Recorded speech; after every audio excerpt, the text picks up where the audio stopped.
Di pertemuan kita kali ini, kita akan mendiskusikan kemarin ya, sudah membuat kelompoknya ya, sudah didiskusikan, dan hari ini silahkan teman-teman bisa mempresentasikan hasil diskusnya. Nah, sebelumnya langkah baiknya kita buka terlebih dahulu pertemuan kita di pagi hari ini dengan berdoa.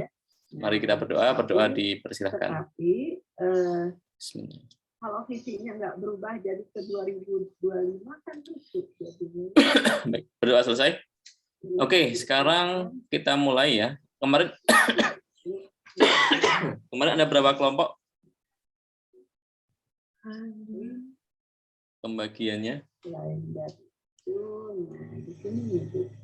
Ya, yang di awal tadi saya bilang evaluasi tindak lanjut, evaluasi tindak lanjut. Nah, di sini evaluasi yang harus ada di sini adalah evaluasi tentang. Benar, saya cek ya di spotnya. Jadi yang dievaluasi itu rumusan,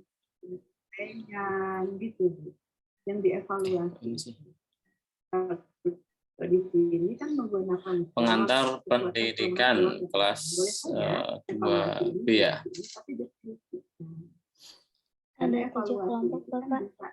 Ya? 7, Pak, 7 kelompok. Oh, ada 7 kelompok ya, Dewi ya. Oke. Oke, baik. Oh, lumayan padat ya berarti. Silahkan nanti bisa disampaikan ya dari hasil diskusinya. Bisa mulai dari kelompok pertama. Silahkan kelompok pertama. Ini mohon maaf kita sambil ya, saya dengan Bu Dewi ada rapat juga, Zoom juga untuk akreditasi, jadi mungkin nanti kita sering switch. Oke, silakan kelompok 1.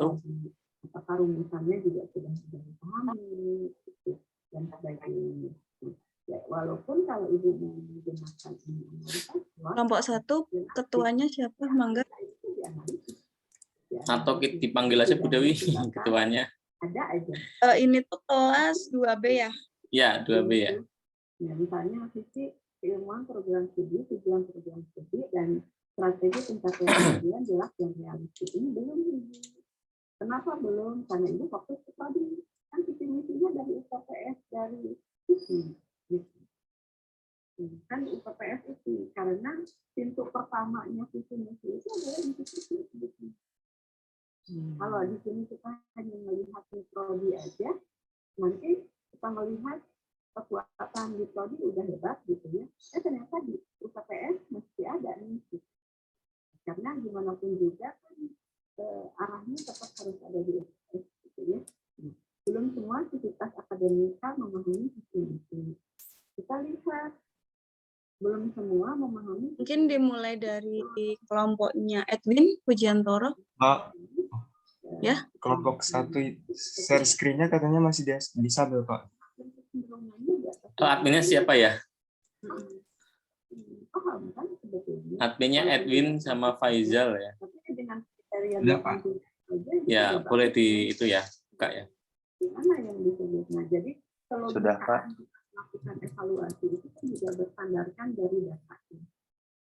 Mau berurutan dari kelompok 1 atau dipanggil secara random ini, Pak? Boleh, kalau mau dari kelompok 1 boleh. Random juga boleh. Bagaimana kelompok 1 sudah siap?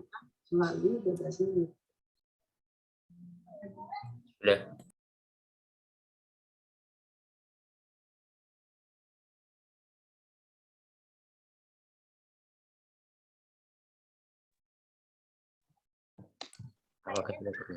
Ya, saya mulai ya Bu, Pak. Assalamualaikum warahmatullahi wabarakatuh. Waalaikumsalam. Pada kesempatan kali ini, saya Wafana Frisa dengan NIM 2104320 bersama dengan kelompok saya yaitu kelompok 1 yang beranggotakan Aden Istiansyah, Fadilah Andini, Muhammad Hilmi Asidiki, Putri Nabilah akan mempresentasikan hasil diskusi kami. Yang pertama akan dijelaskan oleh Fadilah Andini.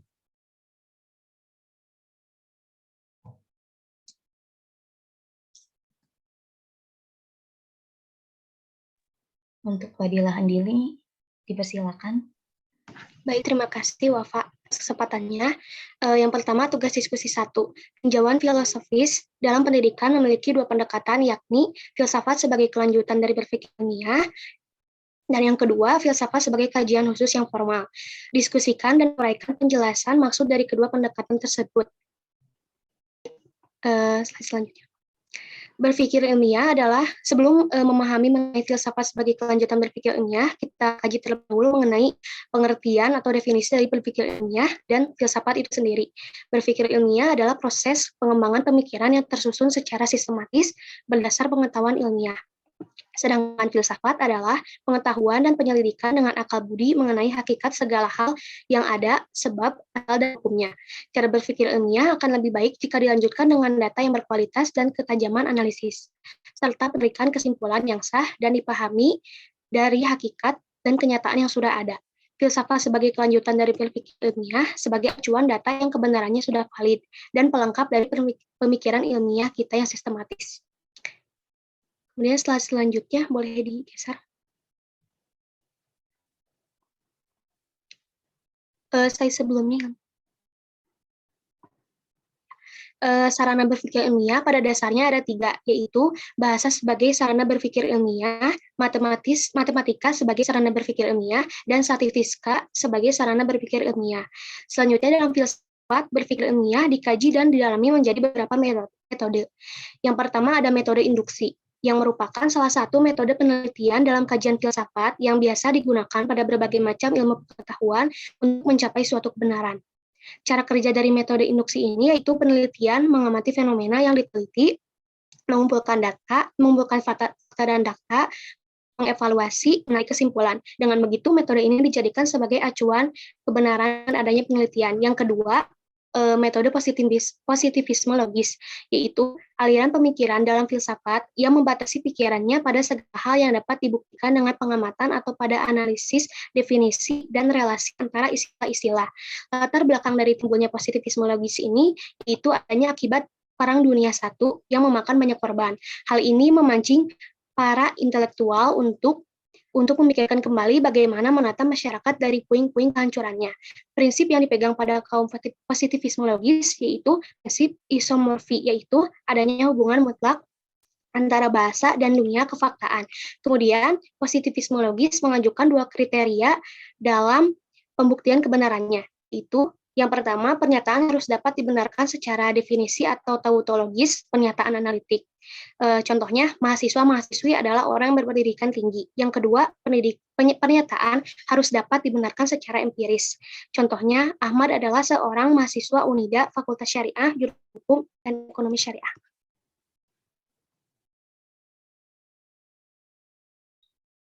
Filsafat sebagai kajian khusus yang formal. Filsafat menelaah sesuatu secara radikal, menyeluruh, dan konseptual yang menghasilkan konsepsi-konsepsi mengenai kehidupan dan dunia.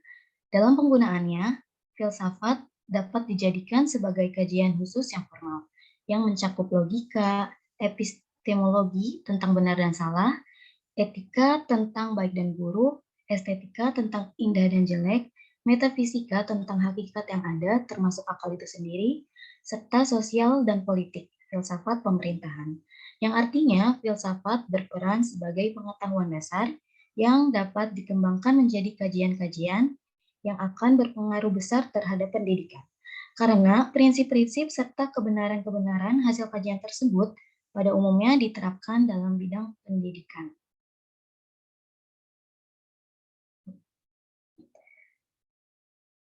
Untuk selanjutnya akan dijelaskan oleh Aden Istiansyah.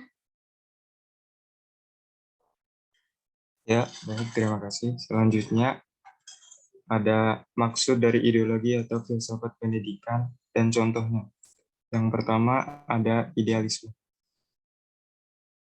Menurut Plato, David Hume, Hegel, Immanuel Kant, dan Al-Ghazali, filosofis aliran idealisme berpendapat bahwa hakikat kenyataan dunia adalah ide yang sifatnya rohani atau intelijensi. Variasi aliran ini adalah idealisme subjektif dan idealisme objektif.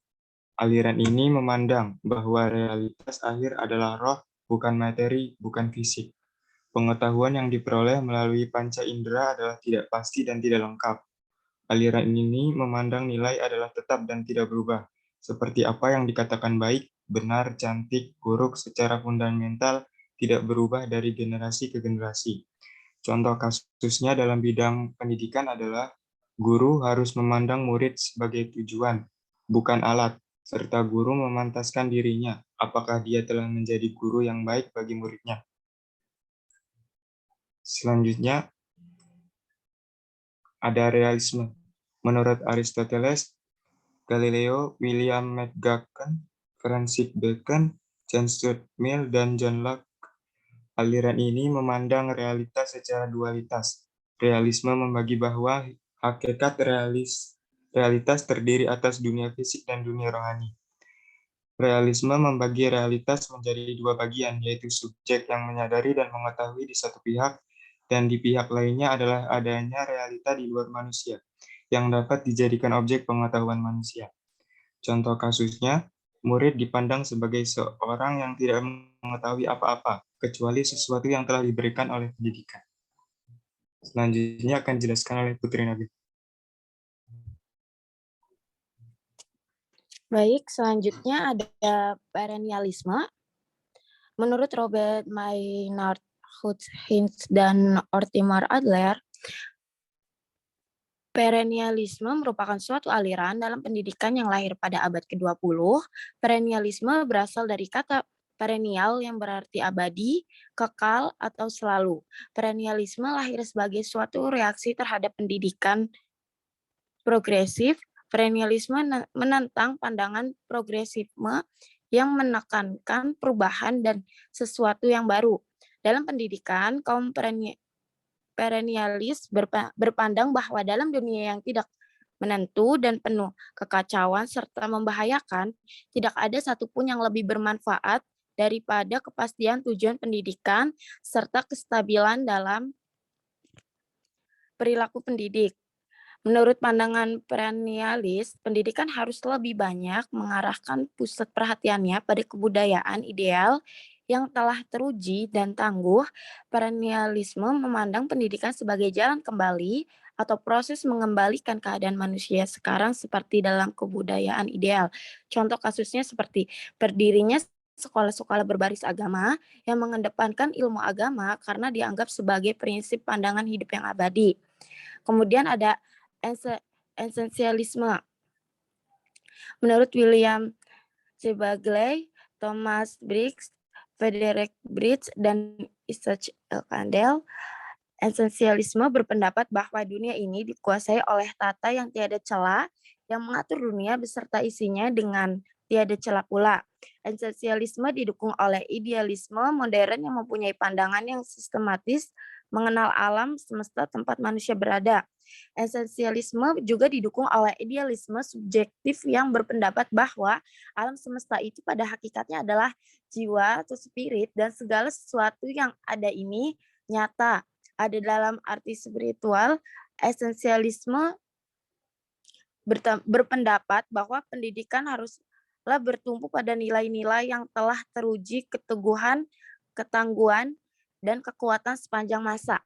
Esensialisme memandang bahwa pendidikan harus berpijak pada nilai-nilai yang memiliki kejelasan dan tahan lama yang memberikan kestabilan dan nilai-nilai terpilih yang mempunyai tata yang jelas. Idealisme dan realisme adalah aliran filsafat yang membentuk corak esensialisme.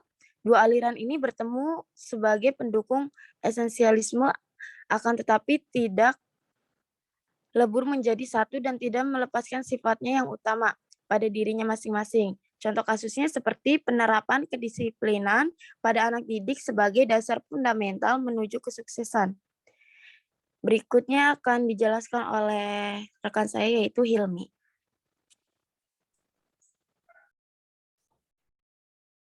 Kemudian pragmatis dan progresivisme. Pragmatis berpendapat bahwa manusia dapat mengetahui apa yang manusia alami. Pragmatisme adalah aliran filsafat yang mengajarkan bahwa yang benar adalah segala sesuatu yang membuktikan dirinya sebagai benar, dengan melihat kepada akibat-akibat atau hasilnya yang bermanfaat secara praktis.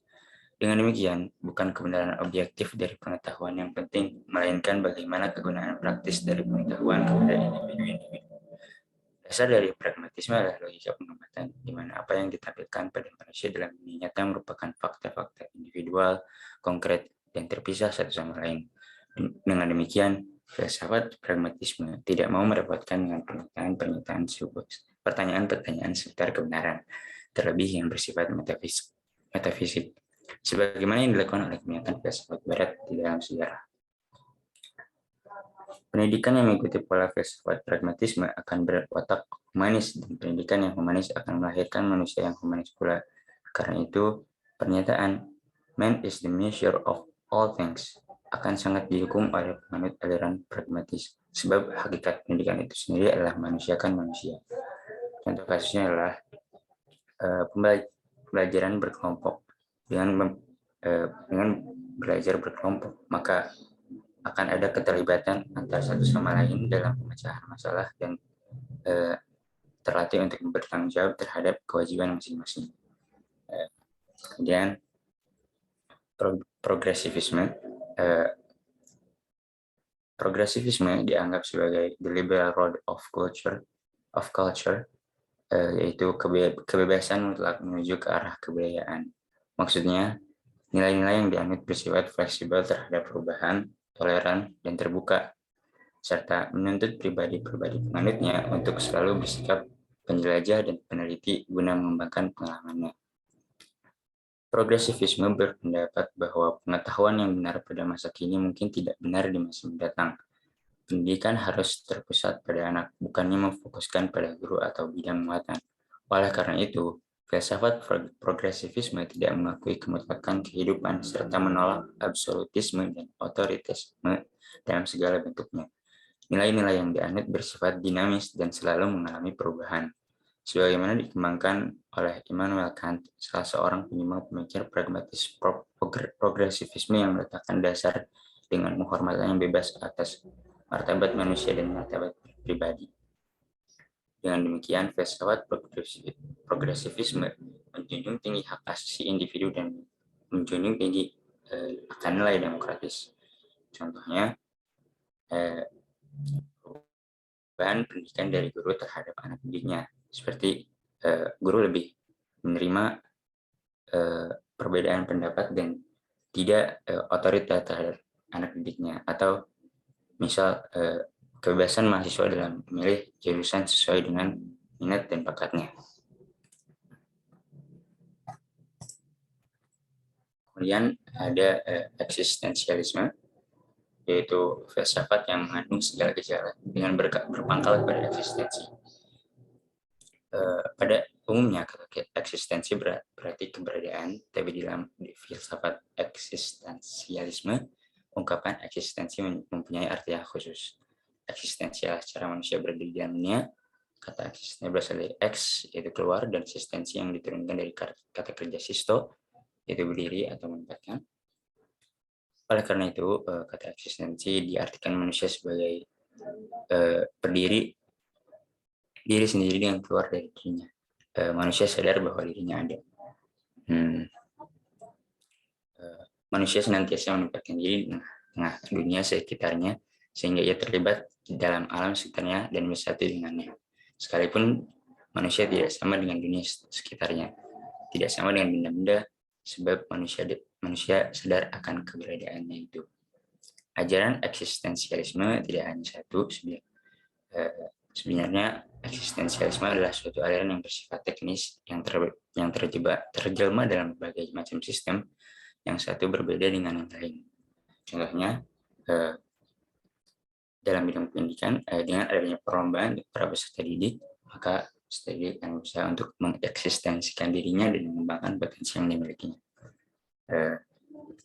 Sekian dari kami. Maaf apabila ada kesalahan. Terima kasih. Assalamualaikum warahmatullahi wabarakatuh. Waalaikumsalam warahmatullahi wabarakatuh. Oke, baik, ada pertanyaan mungkin? Ketersediaan sarana. Kalau enggak, boleh lanjut ya. Dari yang sederhana. Ada pertanyaan dari rekan-rekannya? mungkin atas presentasi teman-temannya ada yang mau ditanyakan atau mau ditambahkan. Kalau nggak ada, dilanjut aja gitu ya Pak Wahid ya. Langsung ke Baik, kelompok. dilanjut boleh Bu. Tapi menentukan daya tampung itu kan harus dengan asumsi bahwa ketersediaan Izin share screen. ketepatan dari ruang.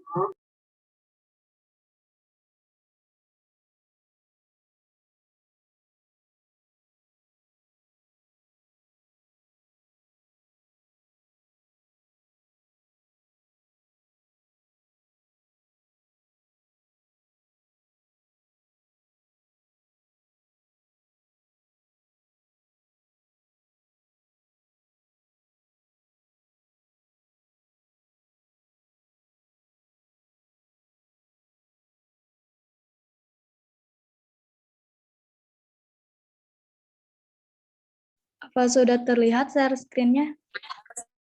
Hai, Pak.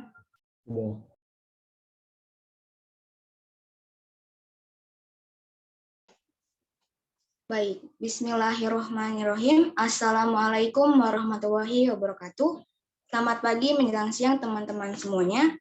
Sebelumnya saya ucapkan terima kasih kepada dosen pengampu kita Bapak Nurul Hahid Abdul Majid dan Ibu Dewi Indriati Hadiputri yang sudah mempersiapkan kami sebagai kelompok 2 untuk mempresentasikan materi diskusi minggu lalu.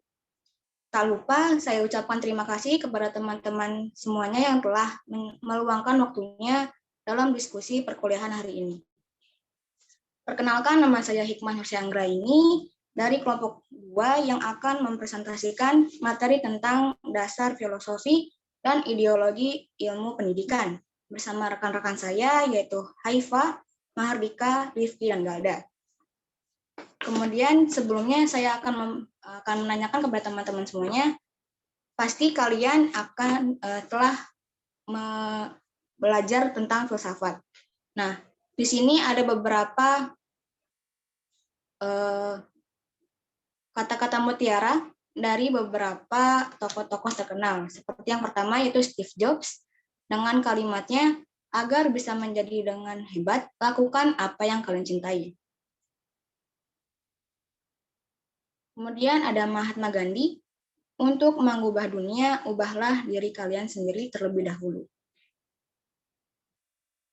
Lalu dari Albert Einstein, semakin banyak belajar, justru semakin sadar, aku tidak tahu apa-apa. Langsung saja pada tugas diskusi 1 akan disampaikan oleh rekan-rekan saya. Dipersilahkan.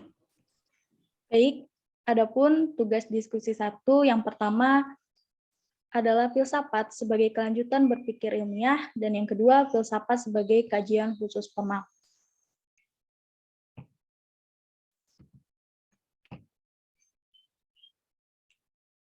Filsafat sebagai kelanjutan berpikir ilmiah. Filsafat secara harfiah mengandung arti mencari hikmah kebenaran dan arif, kebijaksanaan dalam hidup dan kehidupan. Oleh karena itu, filsafat merupakan kelanjutan dari berpikir ilmiah karena tujuan dari filsafat sendiri sebagai untuk mencari kebenaran sama dengan berpikir ilmiah.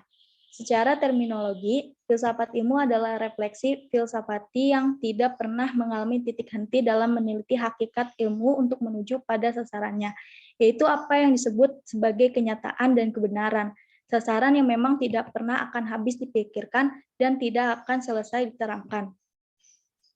Lalu yang kedua, filsafat sebagai kajian khusus yang formal, yaitu filsafat merupakan cabang ilmu yang bertujuan untuk mencari kebenaran akan suatu hal sampai tidak bisa lagi diuraikan, karena termasuk ke dalam ilmu pengetahuan yang dipelajari secara universal.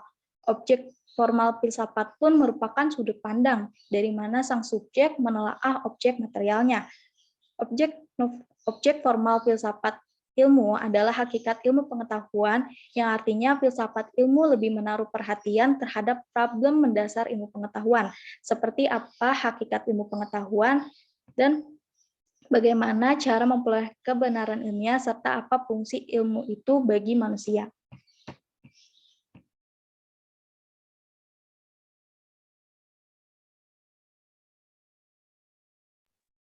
Lalu selanjutnya tugas divisi 2 yaitu di mana kita mencari pengertian dari keenam ideologi atau filsafat tersebut beserta contoh kasusnya yang didasari oleh sumber-sumber dan pendapat-pendapat yang berbeda yang telah kita diskusikan melalui via Zoom. Langsung saja kita menuju ke ideologi pertama yaitu idealisme.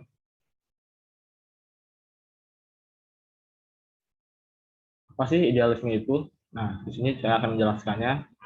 Jadi, idealisme itu adalah aliran yang berpaham bahwa ilmu pengetahuan dan kebenaran adalah ide yang paling tertinggi dari diri sendiri, bukan dari orang lain. Nah, untuk contoh kasusnya yaitu menghindari kegiatan mencontek pada saat ujian. Lalu yang kedua ada realisme, yaitu suatu aliran filsafat yang memandang bahwa dunia materi sesuatu yang benar-benar ada atau terjadi. Aliran realitas terdiri dari dunia fisik dan dunia rohani. Lalu untuk contoh kasusnya, seorang guru fisika menggunakan metode pembelajaran dengan eksperimen untuk membuktikan hukum Isaac Newton mengenai gerak memang benar terjadi.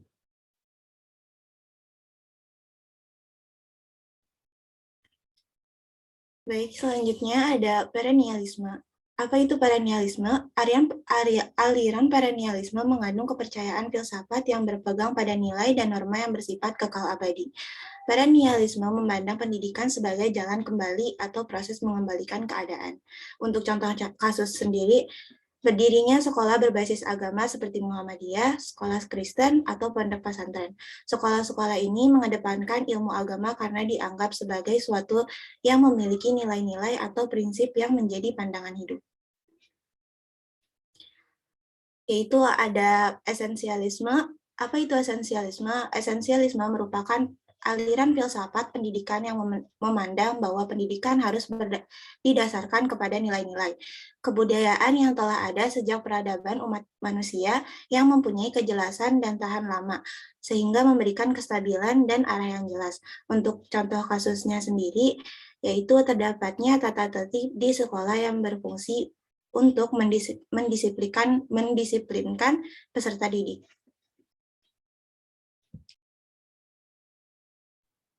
Kemudian ada pragmatis. Apa sih pragmatis? Filsafat pragmatisme beranggapan bahwa pikiran itu mengikuti tindakan. Pragmatisme adalah sebuah aliran filsafat pendidikan yang mengajarkan bahwa yang benar itu adalah segala sesuatu yang terbukti dengan melihat akibat atau manfaat yang hasilnya secara praktis. Contoh kasusnya apa aja sih? Yaitu metode pembelajaran learning by doing secara berkelompok. Dengan berkelompok, anak akan merasa bersama-sama terlibat dalam masalah dan pemecahannya. Anak akan terlatih bertanggung jawab terhadap beban dan kewajiban masing-masing. Selanjutnya ada progresivisme. Apa sih progresivisme itu? Dari diskusi kami, aliran progresivisme berpendapat bahwa pengetahuan yang benar pada masa kini mungkin tidak benar di masa mendatang. Tujuan utama sekolah menurut pandangan progresivisme adalah meningkatkan kecerdasan praktis serta untuk membuat siswa menjadi lebih efektif dalam memecahkan berbagai problema yang disajikan dalam konteks pengalaman pada umumnya. Contoh dari kasus aliran ini adalah pendidikan kejuruan atau SMK sebenarnya baik dalam rangka membina bakat dan kreativitas peserta didik sehingga ketika keluar dari dunia pendidikan formal dan berhadapan dengan kehidupan masyarakat, mereka tidak akan kewalahan menciptakan lapangan kerja sendiri. Selanjutnya yang terakhir yaitu eksistensisme, yaitu ilmu filsafat yang menekankan pada manusia, di mana manusia dipandang sebagai suatu makhluk yang harus bereksistensi, mengkaji cara manusia berada di dunia dengan kesadaran. Contoh kasusnya itu ketika mengikuti lomba, maka peserta didik dapat bereksistensi dengan mengembangkan potensi setiap individu pada lomba tersebut. Seperti itu. Mungkin cukup sekian dari presentasi hasil diskusi dari kelompok 2. Kurang lebihnya mohon maaf. Wassalamualaikum warahmatullahi wabarakatuh. Apakah ada yang ingin ditanyakan teman-teman? Jika tidak, mungkin saya akan memberikan kesimpulan dari apa yang kami presentasikan dan kami diskusikan, yaitu dapat disimpulkan bahwa banyak ideologi filsafat ilmu yang mengindikasikan bahwa kita semua terlahir dalam keadaan kosong, tidak tahu apa-apa, lalu kita belajar sehingga menjadi orang yang berilmu. Itu berarti kita juga pernah hidup dalam ketidaktahuan, sehingga kita mengerti bagaimana rasanya menjadi orang bodoh. Seperti yang disampaikan oleh Plato bahwa orang yang pernah berilmu tahu rasanya menjadi orang bodoh, karena ia pernah bodoh. Orang yang bodoh tidak tahu rasanya menjadi orang berilmu, karena ia tidak pernah berilmu. Dengan harapan apa yang kami sampaikan dapat dipahami oleh teman-teman sekalian, semoga bisa mengaplikasikannya dalam dunia sehari-hari. Saya juga mengucapkan terima kasih kembali kepada teman-teman yang telah menyimak dan mendengarkan. Semoga kita bisa bertemu langsung di lain waktu. Wassalamualaikum warahmatullahi wabarakatuh. Waalaikumsalam warahmatullahi wabarakatuh.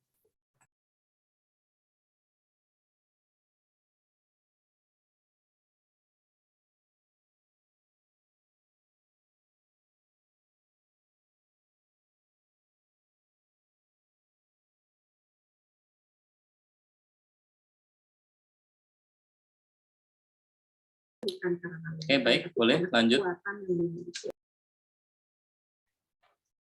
Baik, izin share screen, Pak.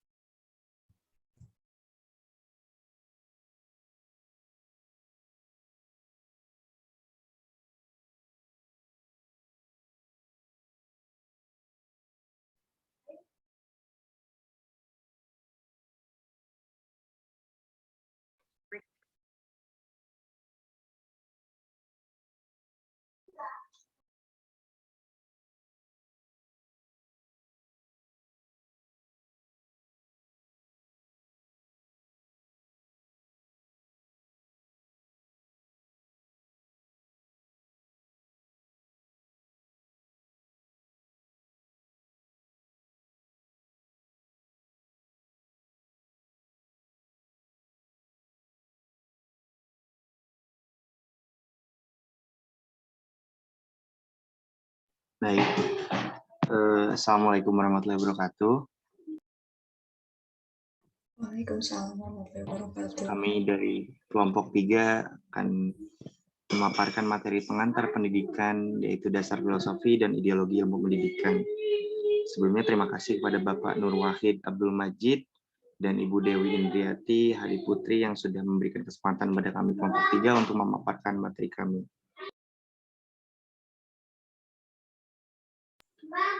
Di next. Ini izin memperkenalkan diri dari kelompok 3 ada Delia Fitri Setiani, Dia Lutfia Mahendro, Edwin Pujiantoro, Muhammad Galvan Alfiandi, dan Najwa Nabila Amanda Siswoyo.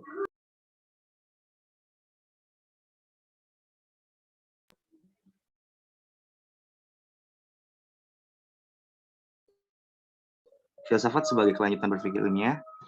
Filsafat memiliki maksud bahwa filsafat dapat menjadi sarana untuk membantu proses metode berpikir untuk mendapatkan ilmu atau teori yang lain. Juga sebagai proses berpikir untuk mengembangkan pemikiran tersebut secara sistematis dan teratur, berdasarkan pengetahuan ilmiah atau hasil penelitian ilmiah yang sudah ada sebelumnya. Jadi kita bisa berpikir atau bertanya-tanya untuk memahami sebuah cara berpikir lainnya untuk menemukan kebenaran sejati, karena bahwa sejatinya manusia adalah makhluk yang bertanya dan manusia adalah makhluk yang selalu haus akan kebenaran. Jadi sarana berpikir ilmiah dalam filsafat itu terdiri dari bahasa, matematika, dan statistika. 3 kaki yang tidak bisa dipisahkan satu dan lainnya. Ujar Profesor Dr. Sudwarjo. Pertama, bahasa sebagai sarana ilmiah.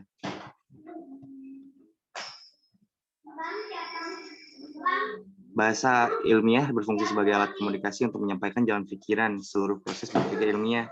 Bahasa dalam komunikasi ilmiah memiliki 3 hal yang harus dipatuhi.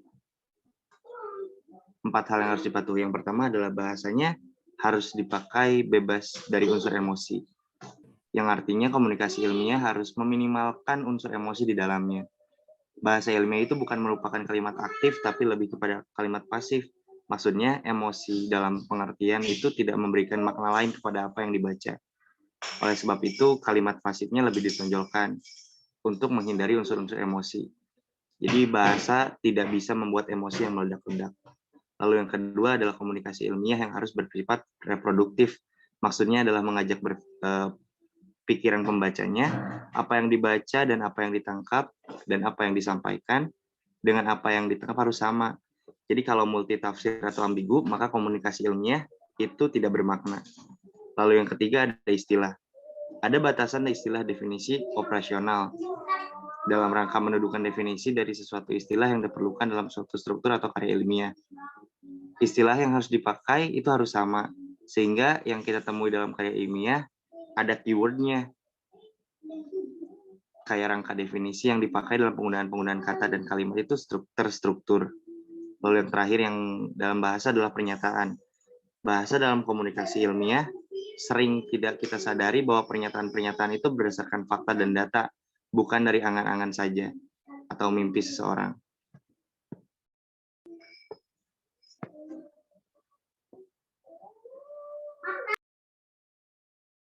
Kita yang mengevaluasi.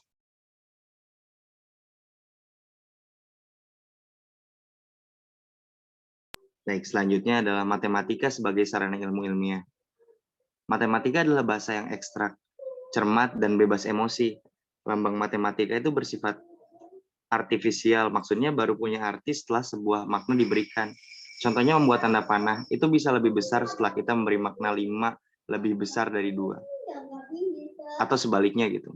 Misalnya 5 lebih kecil dari 2. Makanya matematika itu bermakna. Lalu yang ketiga adalah statistika sebagai sarana ilmu ilmiah. Statistika memberikan cara untuk dapat menarik kesimpulan yang bersifat umum dengan cara hanya mengamati sebagian. Statistika mengambil sebagian saja dari sebagian populasi untuk menarik sesuatu yang berlaku bagi semuanya. Istilahnya survei. Penarikan-penarikan ini adalah sampel dari populasi yang lebih besar karena memiliki cara-cara tertentu dan metode-metode tertentu yang semakin hari tingkat kecanggihannya makin tinggi. Penarikan kesimpulan secara statistika memungkinkan kita untuk melakukan kegiatan ilmiah secara ekonomis.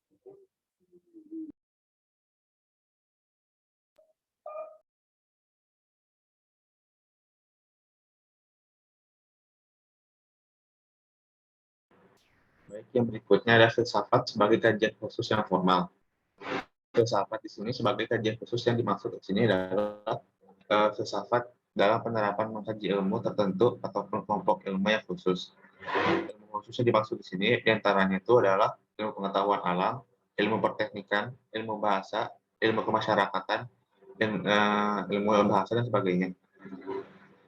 Cornelius Benjamin. Lalu dalam mengkaji suatu ilmu, tentunya diperlukan sebuah landasan, pemahaman, serta sumber kajian yang kuat. Di dalam filsafat kajian khusus yang formal, memiliki sebuah objek materialnya sifatnya formal. Objek material ini adalah pokok bidang dari ilmu yang dikaji atau diteliti. Dalam objek formal material filsafat ilmu melakukan sebuah pendekatan dalam memahami objek material lebih dalam dan memberi perhatian lebih kepada permasalahan yang memiliki landasan dari ilmu pengetahuan. Dalam filsafat sebagai kajian khusus yang formal terdapat 5 pendekatan dalam mengkaji ilmu. Di antaranya adalah dari Ismaun dari tahun 2004. Yang pertama itu ada pendekatan receive view yang memiliki landasan pada aliran positivisme sesuai dengan fakta-fakta yang ada. Lalu yang kedua ini ada pendekatan menampilkan diri pada sosok rationality yang dimana pendekatan ini menjadi gabungan dari pemikiran empiris dengan pemikiran secara struktural dalam ilmu matematika. Lalu yang ketiga sini ada pendekatan menampilkan diri pada sosok yang ketiga sini ada pendekatan fenomenologik, yaitu yang berdasarkan dari pengalaman dalam pengemplifikasian untuk menafsirkan serta klasifikasi, tidak hanya menggunakan pengalaman langsung saja. Lalu yang keempat di sini ada pendekatan metafisik, yaitu sebuah moral yang objektif, universal, dan memiliki sifat interdependen. Yang terakhir ada pendekatan pragmatisme, yaitu sebagai penyatuan dari teori dengan praktik.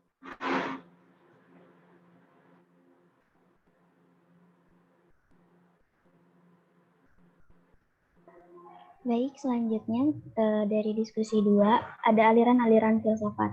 Yang pertama ada idealisme, realisme, perennialisme, pragmatis dan progresisme, esensialisme dan eksistensialisme. Yang pertama ada idealisme. Idealisme adalah suatu pemikiran yang mengarah kepada cinta untuk sesuatu nilai-nilai tertentu, termasuk kepercayaan dan mengubah semua hal abstrak sebagai cita-cita, tujuan, visi dan misi yang diperjuangkan. Selain itu, adapun pengertian lain dari idealisme adalah suatu pemikiran pendidikan yang percaya bahwa pengetahuan dan kebenaran tertinggi adalah gagasan. Fungsi pendidikan yang memakai paham idealisme biasanya percaya bahwa spiritualitas adalah kenyataan mereka, tidak melihat siswa sebagaimana adanya tanpa menjadi spiritual. Next. Lalu ada beberapa cara-cara pendidik dalam sistem pengajaran yang menganut aliran fungsi idealisme, yaitu ada pendidik harus menguasai teknik mengajar dengan baik, pendidik harus menjadi kepribadian terbaik sehingga mereka dihormati oleh siswa, yang ketiga ada pendidik menjadi teman dengan siswa mereka, yang keempat ada pendidik harus menjadi individu yang mampu membangkitkan antusiasme siswa untuk belajar, lalu ada pendidik harus bisa menjadi idola siswa. Pendidik harus rajin beribadah agar kita bisa menjadi manusia yang bisa menjadi teladan perilaku bagi siswanya, dan pendidik juga harus individu yang komunikatif.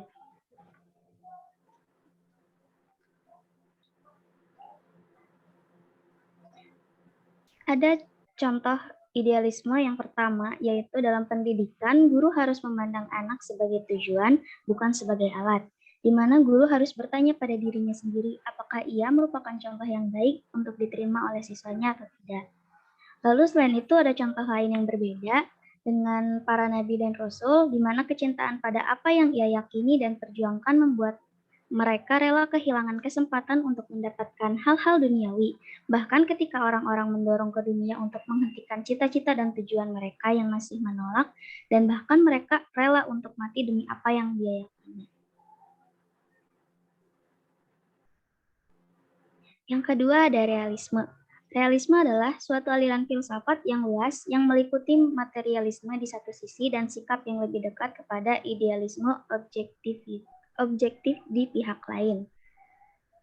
Realisme sendiri adalah pandangan bahwa objek-objek indera adalah real dan berada sendiri tanpa bersandar kepada pengetahuan lain atau kesadaran akal. Maka tujuan pendidikan akan dirumuskan sebagai upaya pengembangan potensi-potensi yang ada dan dimiliki oleh peserta didik untuk menjadi seoptimal mungkin. Oleh karena itu, wajar bila yang menjadi perhatian pertama dalam pendidikan adalah apa yang ada pada peserta didik. Dengan tujuan-tujuan pendidikan dalam aliran realisme adalah dapat menyesuaikan diri secara tepat dalam hidup dan dapat melaksanakan tanggung jawab sosial. Next. Dalam realisme ada prinsip-prinsip pendidikan realisme itu sendiri. Yang pertama ada belajar pada dasarnya mengutamakan perhatian pada peserta didik seperti apa adanya. Yang kedua, inisiatif dalam pendidikan harus ditekankan pada pendidik bukan pada anak. Dan yang ketiga, inti dari proses pendidikan adalah asimilasi dari subjek materi yang telah ditentukan. Kurikulum diorganisasikan dan direncanakan dengan pasti oleh guru. Secara luas, lingkungan material dan sosial, manusia yang menentukan bagaimana seharusnya ia hidup.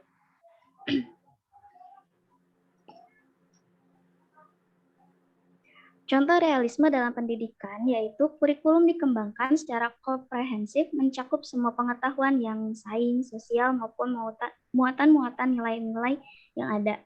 Isi kurikulum lebih efektif diorganisasikan dalam bentuk mata pelajaran karena memiliki kecenderungan berorientasi pada peserta didik. Guru dituntut untuk dapat menguasai pengetahuan, terampil dalam teknik mengajar, dan dengan keras menuntut prestasi peserta didik menguasai bahan ajar yang sumbernya pengetahuan realistis. Belajar tergantung dari pengalaman, baik langsung atau tidak langsung. Metode penyampaiannya pun harus logis dan psikologis. Metode conditioning merupakan metode utama bagi realisme sebagai pengikut behaviorisme.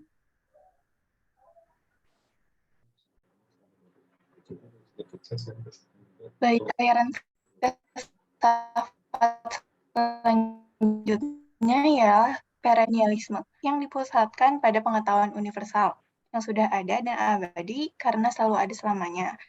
Lalu pendapat lain mengatakan bahwa perennialisme ini ialah pendidikan yang kembali pada jiwa yang menguasai abad pertengahan.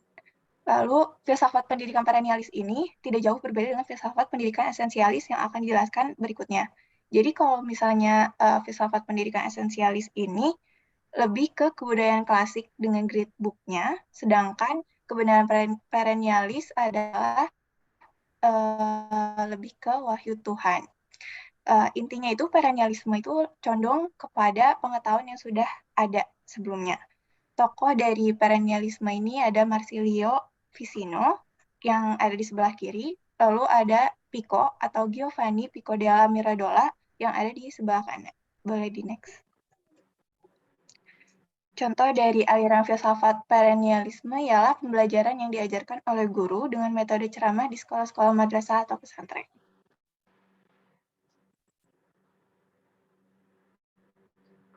Lalu yang berikutnya sini ada esensialisme. Esensialisme ini memiliki pandangan sebagai pendidikan berbentuk konservatif, di mana pandangan esensialisme ini merupakan sebuah sarana untuk mempertahankan budaya warisan dari generasi ke generasi dan telah berpedoman sejak zaman Renaissance. Esensialisme ini memiliki prinsip bahwa pada dasarnya manusia diharuskan untuk kembali pada budaya lama mereka, yang kebaikannya telah terbuktikan sejak lama. Dasar dari esensialisme ini memiliki nilai-nilai dari esensialisme yang pertama warisan budaya, yakni merupakan nilai kemanusiaan itu sendiri yang telah teruji secara berangsur-angsur gagasannya selama puluhan tahun ataupun ratusan tahun. Jadi esensialisme ini kita menggunakan pendekatan melihat dari budaya zaman dulu dan kebaikannya itu telah terbuktikan sejak lama, dan menggunakan itu, penerapan itu dari zaman dulu ke zaman sekarang. Berikutnya, nah, contoh dari esensialisme ini, yang pertama ada setiap belajar selalu diawali dengan baca doa yang dipimpin oleh gurunya masing-masing. Jadi sejak kita kecil juga kita sudah diajari untuk selalu mengawali baca doa sebelum kita belajar, dan di SD juga kita sudah dipimpin oleh gurunya untuk membaca doa. Lalu yang kedua itu selalu mengucapkan salam setiap masuk ke kelas ataupun keluar kelas. Sejak kecil juga kita sudah diajarkan untuk selalu mengucapkan salam terlebih dahulu kepada guru sebelum kita masuk kelas ataupun ketika ingin keluar kelas. Lalu selalu hormat kepada guru. Kita sejak dulu juga sudah diajarkan untuk harus selalu hormat kepada guru, dan itu memang sudah sejak zaman Nabi. Lalu yang keempat juga ada menjaga sopan santun. Kita sejak kecil sudah diajari untuk selalu sopan santun, tidak hanya kepada guru, tapi juga kepada orang tua juga. Lalu yang kelima di sini selalu menjaga kebersihan kelas. Kita juga harus selalu menjaga kebersihan kelas, dan sejak zaman dahulu, sejak zaman Nabi juga kita sudah dianjurkan untuk selalu menjaga kebersihan.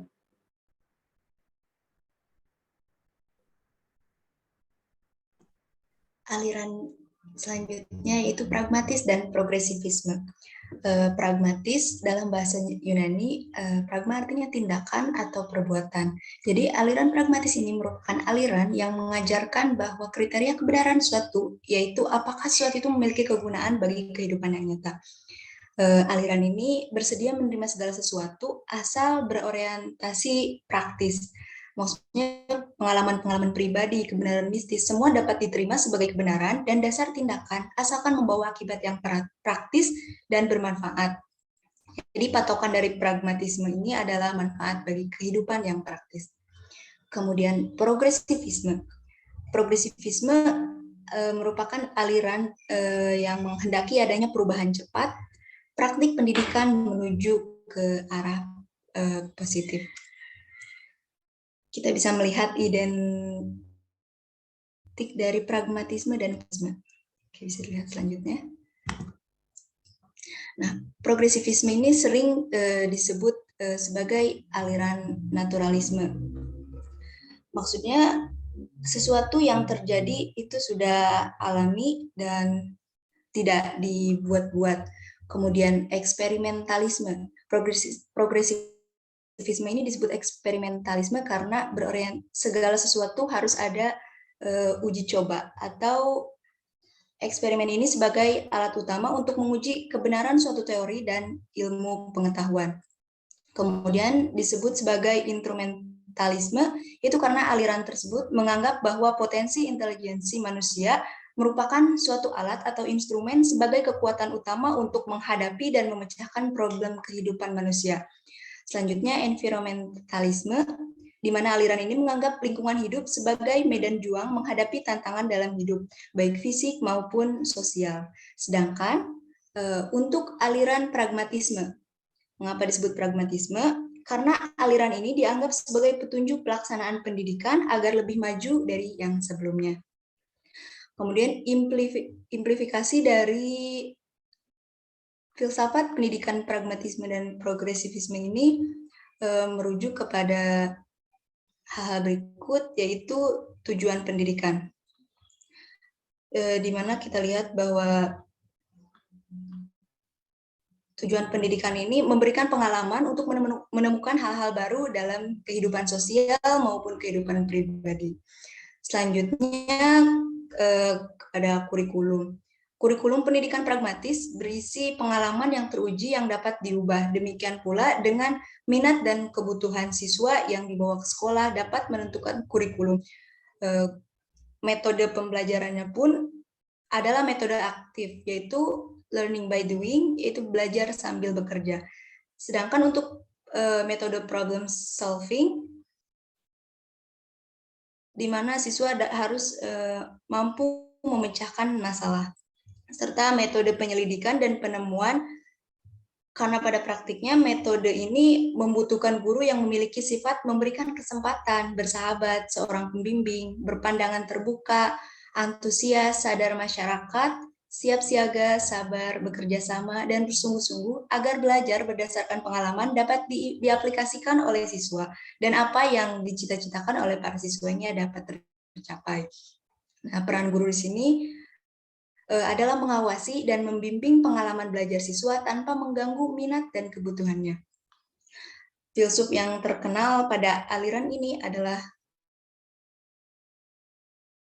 William James dan John Dewey, di mana Dewey ini berpikir bahwa dunia belum selesai penciptaannya, dan dia bersikap bahwa penelitian ini terdiri dari 3 aspek yang dinamakan instrumentalisme, yang terdiri dari temporalisme, bergerak dari kemajuan waktu yang telah berlalu, kemudian futurisme, mendorong untuk kedepannya, serta milionarisme, yaitu dunia dapat diubah lebih baik dengan tenaga kita. Di mana pandangan ini juga dianut oleh William James. Contoh kasus dari pragmatisme dan progresivisme adalah belajar berkelompok dan learning by doing tadi, di mana guru sebagai fasilitator dan tidak mengganggu minat dan bakat dari siswanya. Dilanjutkan oleh Najwa. Baik, untuk aliran filsafat yang terakhir, yakni eksistensialisme. Eksistensialisme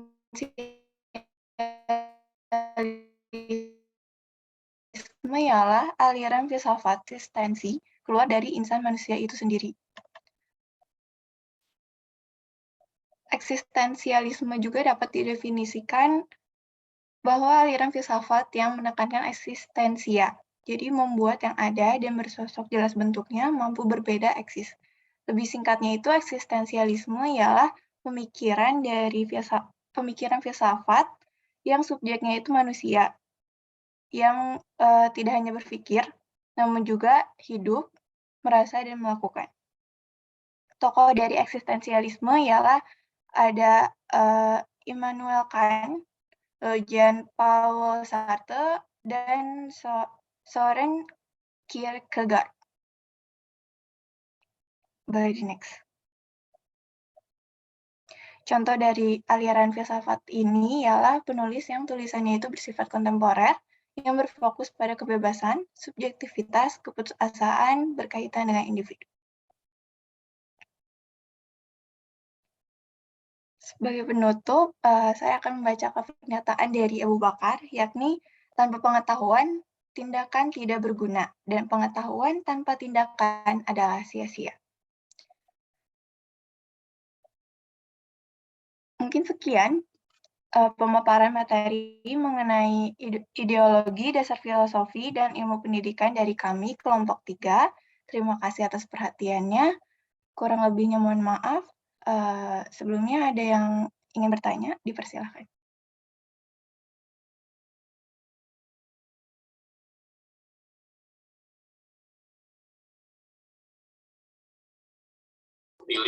Kalau tidak ada yang ditanyakan, mungkin bisa dilanjutkan ke kelompok selanjutnya ya, Najwa. Baik, Ibu. Baik, sepertinya tidak ada yang bertanya, jadi saya tutup saja. Terima kasih atas perhatiannya. Wassalamualaikum warahmatullahi wabarakatuh. Waalaikumsalam. Dilanjutkan kelompok keempat ya, berarti.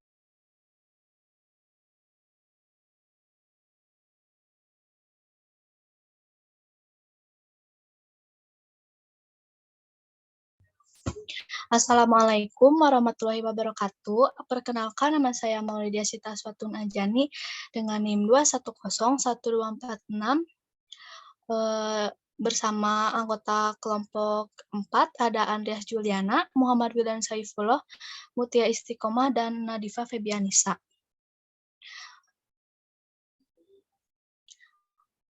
Pada pertemuan kali ini, kelompok kami akan mempresentasikan mengenai dasar filosofi dan ideologi ilmu pendidikan. Untuk materi yang pertama akan disampaikan oleh saya sendiri. Filsafat sebagai kelanjutan dari berpikir ilmiah. Filsafat sebagai kelanjutan dari berpikir ilmiah ini memiliki arti bahwa ilmu filsafat ini mempelajari bagaimana hakikat serta pelaksanaan pendidikan. Dalam hal ini berarti filsafat mendukung bagaimana cara ilmiah dalam dunia pendidikan. Filsafat ini dijadikan sebagai sarana untuk berpikir ilmiah. Sarana ilmiah tersebut merupakan suatu alat yang dapat membantu dalam kegiatan atau berpikir ilmiah dalam berbagai langkah yang harus dijalankan. Tujuan dari sarana ilmiah ini adalah agar dapat menelaah dengan baik dalam kegiatan berpikir ilmiah yang dimaksudkan untuk memecahkan suatu permasalahan, di mana sarana yang dimaksud adalah bahasa. Bahasa merupakan alat untuk berkomunikasi secara verbal yang digunakan dalam seluruh berpikir ilmiah. Tanpa adanya kemampuan dalam berbahasa, maka seseorang tidak akan bisa melakukan menjalankan berpikir dengan sistematis dan teratur. Bahasa yang dimaksud di sini adalah bahasa ilmiah yang merupakan sarana untuk berkomunikasi dan berpikir ilmiah ditujukan dalam menyampaikan informasi yang berupa pengetahuan. Yang kedua adalah matematika. Matematika sebagai sarana berpikir ilmiah digunakan ketika menelaah suatu permasalahan secara teratur serta cermat. Matematika dalam hal ini dipakai sebagai alat untuk menyampaikan makna dari suatu pernyataan yang disampaikan. Dan yang ketiga, statistika. Statistika ialah sekumpulan dari beberapa metode ketika akan mendapatkan pengetahuan untuk pengolahan dan analisis data dalam mengambil suatu kesimpulan dalam kegiatan ilmiah. Berpikir ilmiah ini kegiatan menggunakan akal pikiran yang menggabungkan induksi dan deduksi, di mana induksi adalah suatu cara berpikir yang di dalamnya terdapat sebuah kesimpulan yang bersifat umum dari kasus yang bersifat khusus. Sedangkan deduksi ialah suatu cara berpikir yang di dalamnya terdapat kesimpulan yang ditarik dari beberapa pernyataan yang bersifat umum. Dengan melalui filsafat ini, manusia akan berpikir ilmiah dengan menyusun sebuah pola pikir yang sistematis dan mampu mencegah perkembangan zaman maupun teknologi yang membawa pengaruh positif serta pengaruh negatif.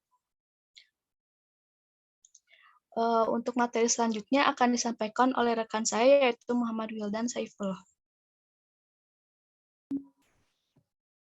Oke, untuk yang selanjutnya ada filsafat sebagai kajian khusus yang formal. Filsafat sebagai kajian khusus yang formal dapat didefinisikan bahwa filsafat dijadikan salah satu metode penerapan dalam pendidikan untuk mendukung siswa dalam berpikir dan penasaran akan akan suatu kebenaran berdasarkan suatu hal yang berfungsi untuk menumbuhkan cara berpikir dari sudut pandang yang menyeluruh. Objek formal filsafat ilmu adalah pendekatan untuk memahami objek material. Objek formal filsafat ilmu adalah hakikat atau esensi ilmu, atau secara singkatnya, filsafat ilmu lebih memperhatikan masalah-masalah mendasar pada ilmu. Oke, untuk yang selanjutnya akan dibacakan oleh rekan saya, yaitu Mutia. Selanjutnya ada filsafat pendidikan idealisme, yaitu aliran pendidikan yang memiliki pemahaman bahwa pengetahuan kebenaran yang paling tinggi merupakan ide dari akal pikiran manusia. Nah, filsafat pendidikan idealisme ini dapat ditinjau dari 3 cabang filsafat. Yang pertama, ontologi, yaitu kenyataan dan keberadaan pada hakikatnya merupakan ide atau hal yang berkualitas spiritual. Yang kedua, epistemologi, yaitu pengetahuan hendaknya bersifat ideal dan spiritual yang menuntun kehidupan manusia. Yang ketiga, ada aksiologi, yang berarti pendidikan hendaknya menempatkan nilai yang bersifat tepat dan realistik.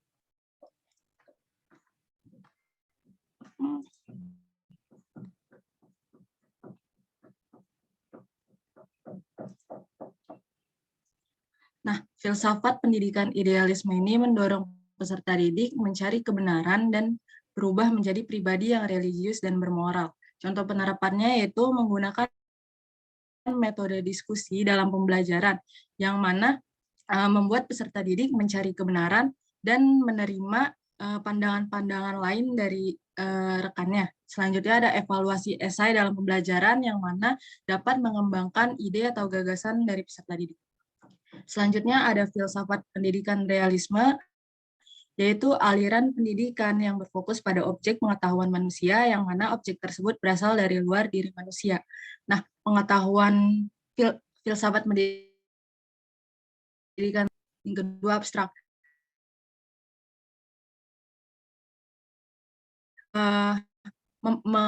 Melihat atau mengamati dengan panca inderanya, kemudian akan di data-data tersebut, apa yang sudah dilihat akan diproses di dalam pemikirannya, lalu akan dikonsepkan dan diklasifikasi. Contoh penerapannya yaitu siswa di kelas botani mengamati berbagai macam bunga mawar,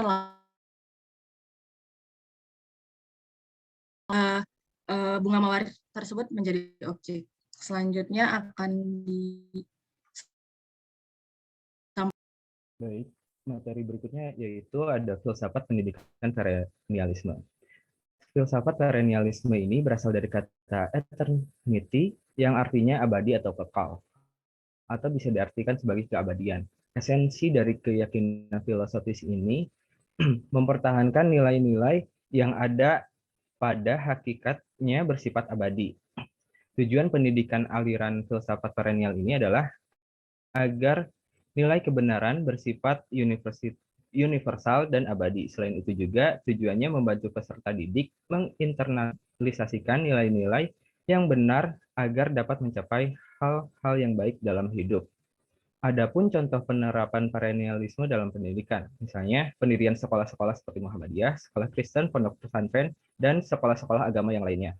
Sekolah-sekolah tersebutlah yang ilmu agamanya diprioritaskan karena mazhab atau aliran ini dianggap memiliki nilai dan prinsip ilmu menjadi pandangan hidup. Boleh di next.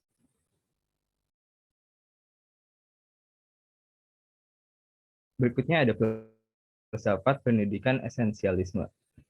Filsafat pendidikan esensialisme merupakan bagian dari berbagai arah filsafat pendidikan. Filsafat pendidikan dapat diartikan sebagai ilmu normatif dunia pendidikan yang merumuskan norma atau ukuran-ukuran tingkah laku yang dilakukan orang dalam kehidupannya. Adapun pengertian lainnya, esensialisme adalah aliran filsafat yang menginginkan manusia kembali ke budaya lama yang telah terbukti baik dalam kehidupan manusia serta didasari pada 2 aliran filosofis, yaitu idealisme klasik dan realisme.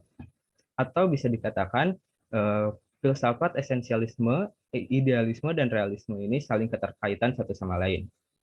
Berikutnya ada contoh implementasi esensialisme dalam metode pembelajaran. aliran ini memiliki 3 metode. Yang pertama yaitu metode teacher center. Maksudnya adalah pendidikan yang berpusat pada guru. Jadi merupakan pendidikan berpusat pada guru yang merupakan peran utama dalam memberikan pelajaran dalam dunia pendidikan. Yang kedua yaitu metode pelajaran yang dikuasai. Maksudnya, pelajaran yang tidak betul-betul mengetahui apa yang diinginkan siswanya, mereka harus dipaksa belajar untuk menguasai semua pelajaran tersebut. Yang ketiga yaitu metode yang paling utama adalah latihan mental. Misalnya, melalui diskusi dan pemberian tugas. Jadi metode ini siswa memang benar-benar belajar tanpa harus main-main. Dengan adanya pemberian tugas dan harus menguasai setiap ilmu pengetahuan, dalam aliran ini menerima keadaan yang menguji mentalnya mereka dalam dunia pendidikan. Dari beberapa metode yang telah disampaikan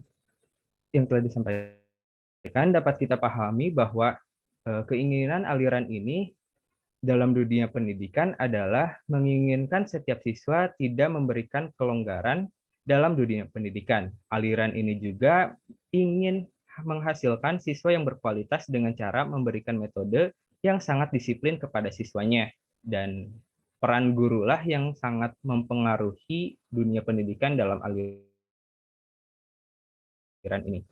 Materi berikutnya disampaikan oleh rekan saya, Nadifa. Baik, untuk yang selanjutnya ada filsafat pendidikan pragmatis dan progresivisme, di mana pengertian dari pragmatisme ialah pragmatisme merupakan suatu filsafat atau pemikiran tentang suatu tindakan, di mana filsafat ini merupakan salah satu filsafat yang pengaruhnya besar bagi dunia pendidikan, di mana filsafat ini menyatakan bahwa benar tidaknya suatu teori bergantung pada berfaedah tidaknya teori itu bagi manusia dalam penghidupannya.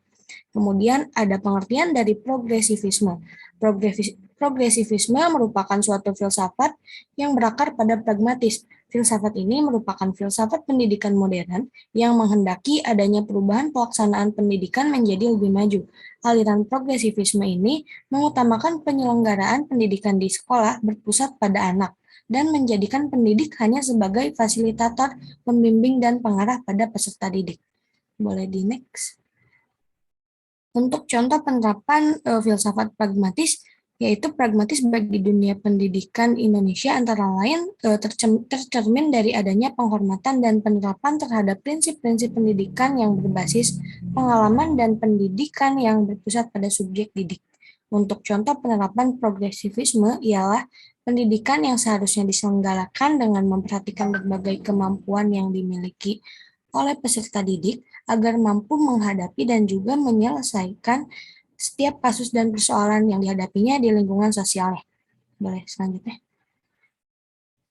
Yang selanjutnya ada filsafat pendidikan eksistensialisme, di mana pengertian dari eksistensialisme ialah suatu filsafat yang berpendapat bahwa manusia sadar akan keberadaan dirinya sendiri, dan setiap manusia bebas dalam bertindak, menciptakan dan memilih serta tanggung jawab.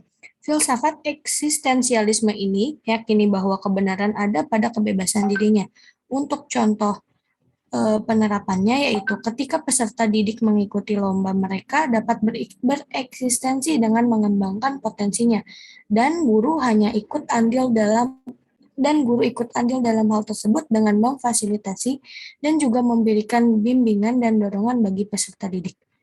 Mungkin cukup sekian, bisa dikembalikan kepada moderator. Baik, apakah ada yang ingin ditanyakan?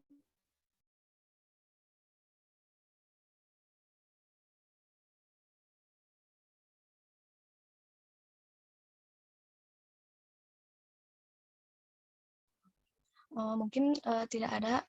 Sekian yang dapat kelompok kami sampaikan. Mohon maaf apabila banyak kesalahan. Saya ucapkan terima kasih atas perhatiannya.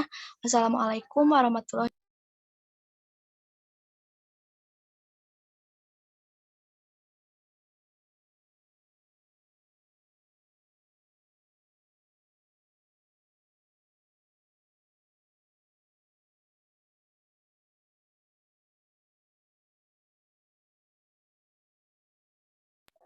Enggak, bisa dilanjutkan ke kelompok lain.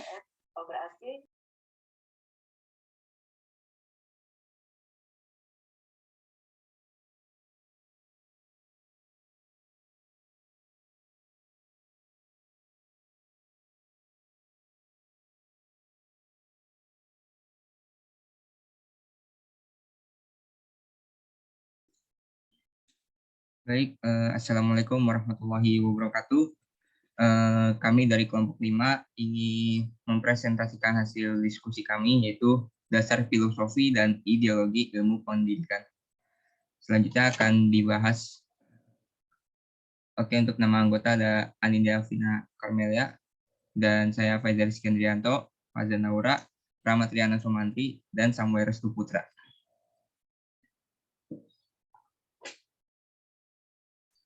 Apa maksud dari pendekatan filsafat sebagai kelanjutan berpikir ilmiah dan filsafat sebagai kajian khusus yang formal? Itu akan dijelaskan oleh Anindya. Silakan Anindya.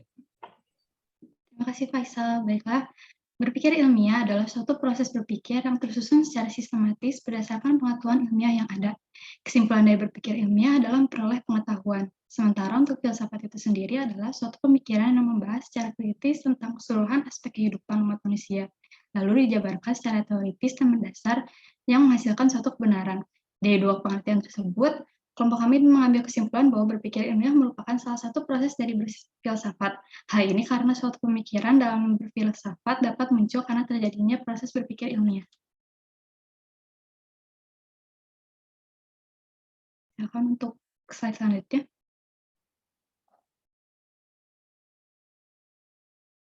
Selanjutnya akan dibahas oleh Faza. Silakan Faza.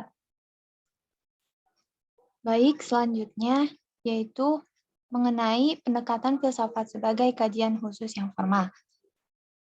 Berdasarkan pada filsafat formal atau filsafat umum, tidak semuanya dapat diuraikan, karena masuk ke dalam sebuah pengetahuan yang universal di mana dalam arti bahwa masalah pendidikan merupakan karakter dari filsafat itu sendiri.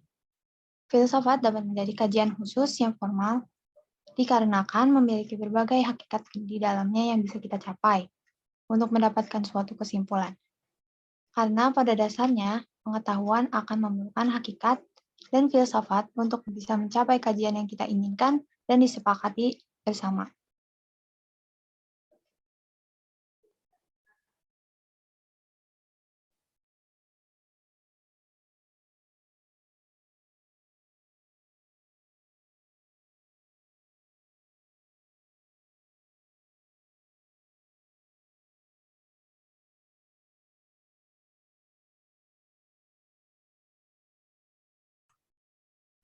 Selanjutnya adalah idealisme. Idealisme merupakan suatu aliran filsafat pendidikan yang memiliki paham bahwa pengetahuan merupakan kebenaran yang paling tinggi, adalah ide yang muncul dari diri sendiri, bukan dari orang lain. Idealisme juga bisa dipahami bahwa hakikat dari manusia itu sendiri adalah waninya, untuk bisa disebut dengan mind atau cara berpikir mengenai suatu dalam jiwanya masing-masing. Contoh kasus dari idealisme ini sendiri adalah kemungkinan seseorang untuk bisa berpikir kritis dan mengambil kesimpulan yang menurut mereka ideal dan bisa diterima. Selanjutnya akan dibawakan oleh Samuel. Untuk selanjutnya ada realisme. Realisme merupakan aliran filsafat yang cakupannya sangat luas serta meliputi materialisme. Realisme memiliki pernyataan bahwa objek atau indera adalah real dan berada sendiri tanpa bersandar kepada pengetahuan orang lain atau kesadaran dari akal sendiri. Hal ini dapat dibuktikan dengan nilai kita melihat keabsahan suatu benda yang nilainya asli dan tidak dapat diubah.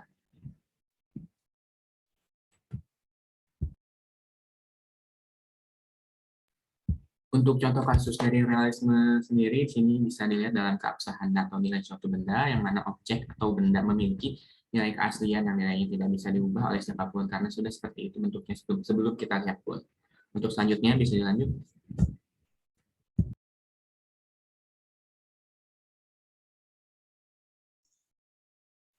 Yang ketiga ada perennialisme. Perennialisme merupakan hasil pemikiran yang memberikan kemungkinan bagi seorang untuk bersikap tegas dan lurus. Sebab itulah, perennialisme berpendapat bahwa filsafat pendidikan yaitu ilmu pengetahuan merupakan filsafat yang tertinggi, karena dengan ilmu pengetahuanlah seseorang dapat berpikir secara induktif, dan karena berpikir itulah kita dapat menemukan kebenaran dari suatu konteks yang dihadapi. Contoh kasus dari perennialisme itu sendiri adalah dalam dunia pendidikan, yaitu berdirinya sekolah-sekolah berbasis agama. Hal ini dikarenakan sekolah-sekolah tersebut mengedepankan ilmu agama karena dianggap sebagai sesuatu yang memiliki nilai-nilai atau prinsip-prinsip yang menjadi pandangan hidup. Yang keempat, ada esensialisme. Esensialisme merupakan suatu cara untuk memandang bahwa pendidikan harus berpijak pada nilai-nilai yang memiliki kejelasan dan tahan lama, yang memberikan kestabilan dan nilai-nilai terpilih yang mempunyai tata yang jelas. Contoh kasus dari esensialisme itu sendiri adalah penerapan kedisiplinan terhadap peserta didik di dalam pembelajaran, yang mana kedisiplinan merupakan modal utama untuk berperilaku di masyarakat.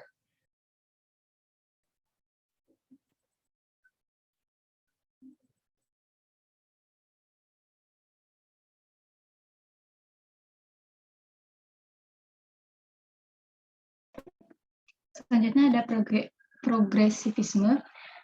Aliran ini adalah suatu cara berpendapat bahwa pengetahuan yang benar pada masa kini mungkin tidak benar di masa mendatang. Pendidikan harus terpusat pada anak didik, bukannya memfokuskan pada guru atau bidang muatan. Aliran progresif telah memberikan sumbangan yang besar di dunia pendidikan saat ini. Aliran ini telah meletakkan dasar-dasar kemerdekaan dan kebebasan kepada anak didik. Anak didik ini diberikan kebaikan baik secara fisik maupun cara berpikir guna mengembangkan bakat dan kemampuan yang terpendam dalam dirinya tanpa terhambat oleh rintangan yang dibuat oleh orang lain. Oleh karena itu, filsafat progresivisme tidak menyetujui pendidikan yang otoriter. Di dalam progresivisme ini sendiri terdapat juga ideologi pragmatis yang berpendapat bahwa manusia dapat mengetahui apa yang manusia itu alami. Dengan manusia yang dapat mengetahui apa yang dialami, mereka dapat mengembangkan bakat dan kemampuan yang terpendam dalam dirinya tanpa terhambat oleh rintangan yang dibuat oleh orang lain. Contoh pelaksanaan ideologi progresivisme dan pragmatis yaitu kebebasan untuk memilih jurusan, kebebasan pendidikan yang sesuai dengan minat dan peserta didik itu sendiri, beserta sistem pembelajaran learning by doing yang sudah disampaikan oleh beberapa kelompok sebelumnya. Yang selanjutnya ada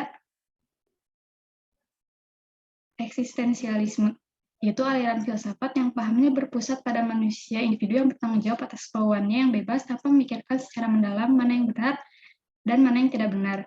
Sebenarnya bukan tidak mengetahui mana yang benar dan mana yang tidak benar, tapi seorang eksistensialis sadar bahwa kebenaran bersifat relatif, dan karenanya masing-masing individu bebas menentukan sesuatu yang menurutnya benar. Untuk contoh kasus dari eksistensialisme, dijelaskan di atas bahwa manusia bertanggung jawab atas keputusan dan berperilaku, asalkan tindakan tersebut dapat dipertanggungjawabkan oleh dirinya sendiri. Saya kembalikan lagi ke Faisal. Baik, mungkin itu presentasi yang bisa kami sampaikan. Sebelum kami akhiri, apakah ada yang ingin bertanya? Baik, jika tidak ada yang bertanya, mungkin itu saja yang bisa saya sampaikan, yang kami sampaikan. Kurang lebihnya mohon maaf. Wassalamualaikum warahmatullahi wabarakatuh. Waalaikumsalam warahmatullahi wabarakatuh.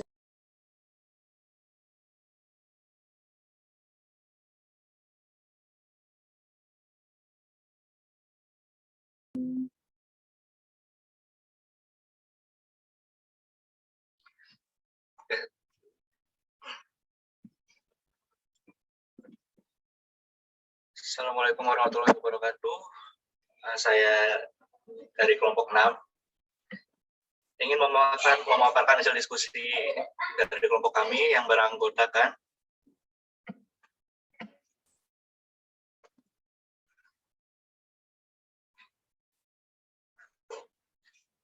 Andi Mamau Andi Sahyani Laksunawati, saya sendiri Hasan Muhammad Al-Ghazali, dan Tita Trismawati. Untuk yang diskusi yang pertama, filsafat sebagai kelanjutan dari berpikir ilmiah. Filsafat sendiri adalah pengetahuan dan penyelidikan dengan akal budi mengenai hakikat segala yang ada, sebab asal dan hukumnya. Untuk berpikir ilmiah sendiri, berpikir yang logis dan empiris. Logis yaitu masuk akal dan empiris yaitu dibahas secara mendalam berdasarkan fakta yang dapat dipertanggungjawabkan. Selain itu, menggunakan akal budi untuk mempertimbangkan, memutuskan, dan mengembangkan. Karena filsafat sendiri adalah pengetahuan dengan akal budi mengenai hakikat yang ada, sebab, asal, dan hukumnya, tentunya bisa disimpulkan, filsafat itu kelanjutan dari berpikir ilmiah. Karena dalam berpikir ilmiah sendiri membutuhkan alasan yang logis yang berdasarkan fakta dan dapat dipertanggungjawabkan. Lantas, apa hubungannya dengan pendidikan? Filsafat mempunyai hubungan yang erat dengan pendidikan, baik teoritis maupun praktek. Suatu teori pendidikan selalu didasari oleh sistem filsafat tertentu yang menjadi landasannya, dan juga semua praktik pendidikan sebenarnya dilandasi oleh pemikiran filsafati yang menjadi ideologi pendorongnya.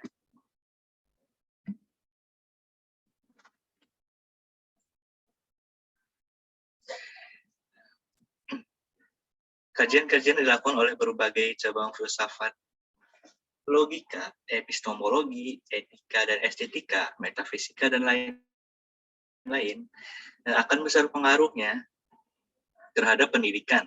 Karena prinsip-prinsip dan kebenaran-kebenaran hasil kajian tersebut pada umumnya diterapkan dalam bidang pendidikan. Peranan filsafat dalam bidang pendidikan tersebut berkaitan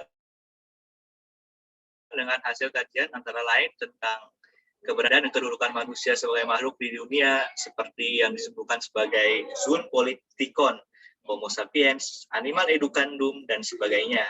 Yang kedua, ada masyarakat dan kebudayaannya. Yang ketiga, keterbatasan manusia sebagai makhluk hidup yang banyak menghadapi tantangan. Dan yang terakhir, perlunya landasan pemikiran dalam pekerjaan pendidikan, utamanya filsafat pendidikan. Hasil-hasil kajian filsafat tersebut, utamanya tentang konsepsi manusia dan dunianya, sangat besar pengaruhnya terhadap pendidikan. Beberapa aliran filsafat yaitu naturalisme, idealisme, dan pragmatisme. Untuk naturalisme sendiri merupakan aliran filsafat yang menganggap segala kenyataan yang bisa ditangkap oleh panca indera sebagai kebenaran yang sebenarnya. Aliran ini biasanya pula diberi nama yang berbeda sesuai dengan variasi penekanan konsepsinya tentang manusia dan dunianya. Berbeda dengan aliran di atas, idealisme menegaskan bahwa hakikat kenyataan adalah ide sebagai gagasan kejiwaan. Apa yang dianggap kebenaran realitas hanyalah bayang atau refleksi dari ide sebagai kebenaran bersifat spiritual atau mental. Ide itu sebagai gagasan kejiwaan, itulah kebenaran atau nilai sejati yang absolut dan abadi. Lalu untuk pragmatisme sendiri merupakan aliran filsafat yang mengemukakan bahwa segala sesuatu itu harus dinilai dari kegunaan praktis. Dengan kata lain, yaitu menyatakan sebagai harus benar, atau ukuran kebenarannya didasari pada kemanfaatan dan sesuatu itu harus benar, atau ukuran kebenaran itu didasarkan pada kemanfaatan dari sesuatu manusia. Salah seorang tokoh pragmatisme mengemukakan bahwa penerapan konsep pragmatisme secara eksperimental melalui 5 tahap, yaitu yang pertama situasi tak tentu, indeterminate situation, yakni timbul situasi ketegangan di dalam pengalaman yang perlu dijabarkan secara spesifik. Yang kedua ada diagnosis, yaitu mempertajam masalah termasuk perkiraan faktor penyebabnya. Yang ketiga ada hipotesis, yakni penemuan gagasan yang diperkirakan dapat mengatasi masalah. Yang keempat ada pengujian hipotesis, yakni pelaksanaan berbagai hipotesis dan membandingkan hasilnya, serta implikasinya masing-masing jika dipraktekkan. Yang terakhir ada valuasi, yakni mempertimbangkan hasilnya setelah hipotesis terbaik dilaksanakan. Oke, mungkin selanjutnya bisa dipaparkan oleh Saudari Anissa.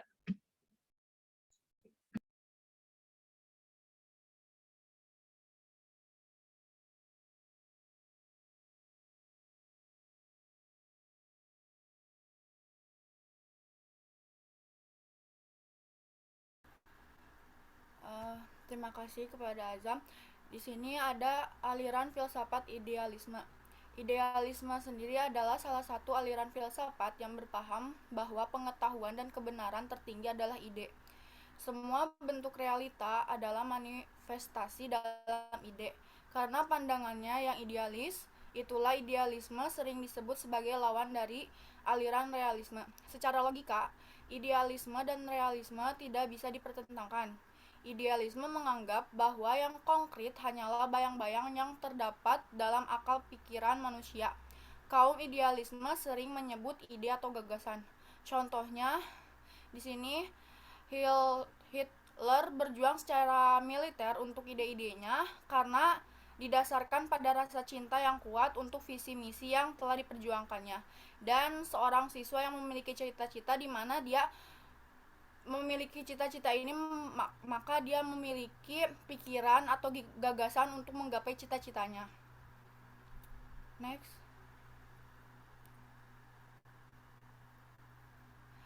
Yang kedua ada aliran filsafat realisme. Real berarti yang aktual atau yang ada. Kata tersebut menunjuk kepada benda-benda atau kejadian-kejadian yang sungguh-sungguh. Artinya yang bukan sekedar hayalan atau apa yang ada dalam pikiran. Real menunjukkan apa yang ada. Reality adalah keadaan atau sifat benda yang real atau yang ada, yakni bertentangan dengan yang tampak. Dalam arti umum, realisme berarti kepatuhan kepada fakta, kepada apa yang ada, yang terjadi, jadi bukan kepada yang diharapkan atau yang diinginkan. Akan tetapi dalam filsafat, kata realisme dipakai dalam arti yang lebih teknis. Dalam arti filsafat yang sempit, realisme berarti anggapan bahwa objek indera kita adalah real. Benda-benda adanya itu terlepas dari kenyataan bahwa benda itu kita ketahui atau kita persepsikan atau ada hubungannya dengan pikiran kita. Contohnya pada sebuah lukisan, pasar tradisional akan tampak hidup, objek antar objek juga saling menyatu dengan yang lain. Para pedagang bertransaksi layaknya kehidupan nyata pasar tradisional pada umumnya. Dikembalikan kepada moderator Ajam. Ya, selanjutnya mungkin bisa dipaparkan oleh Andi.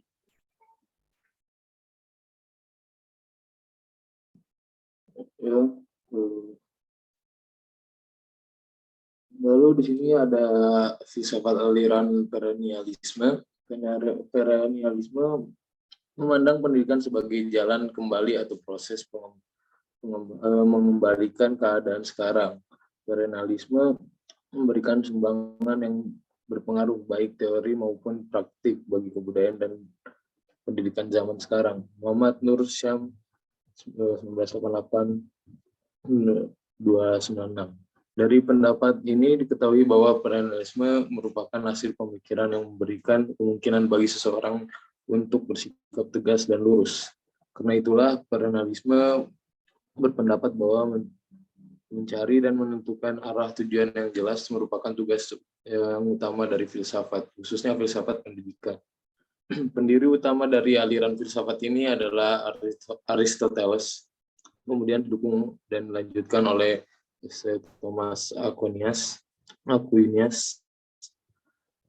yang menjadi pembaru utama di abad ke-13. Aristoteles dan Thomas Aquinas meletakkan dasar bagi filsafat ini. Hingga pada pokoknya ajaran filsafat ini tidak berubah semenjak abad pertengahan. Kendati banyak bermunculan dan berjatuhan rival-rival aliran filsafat ini, namun dia tetap berlanjut dari generasi ke generasi, dari tahun ke tahun, bahkan ratusan tahun, dan tetap tumbuh dan berkembang. Next.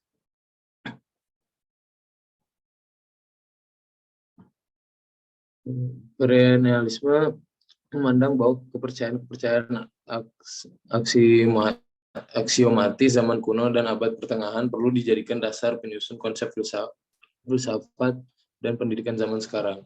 Ini bukanlah berarti nostalgia, melainkan karena kepercayaan-kepercayaan masa lalu itu berguna bagi abad sekarang. Oleh karena itu, asas-asas filsafat perennialisme bersumber pada dua filsafat kebudayaan, yaitu perennialisme teologis yang ada di bawah supremasi gereja Katolik, khususnya menurut ajaran dan interpretasi Thomas Aquinas, dan perennialisme sekuler yang berpegang pada ide dan cita filosofis Plato dan Aristoteles. Contoh berdirinya sekolah-sekolah berbasis agama seperti Muhammadiyah, sekolah Kristen, pondok pesantren.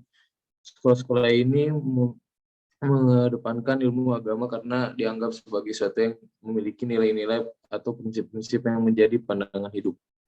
Next.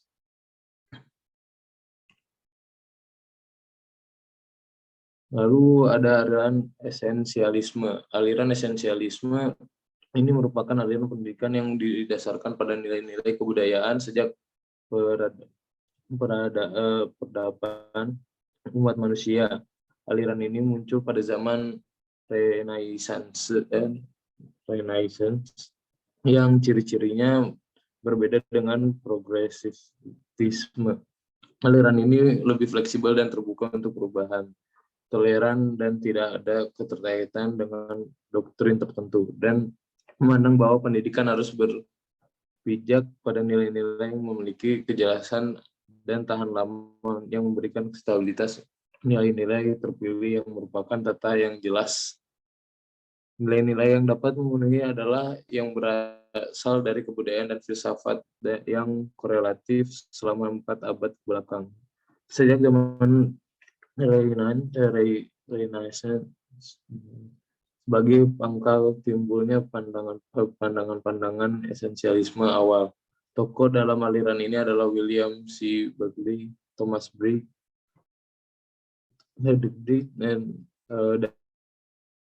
dan Isaac.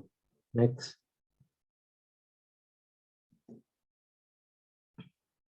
Esensialisme adalah pendidikan yang didasarkan pada nilai-nilai kebudayaan yang telah ada sejak awal peradaban umat manusia yang muncul pada zaman Renaissance dengan ciri-ciri utama yang berbeda dengan progresivisme.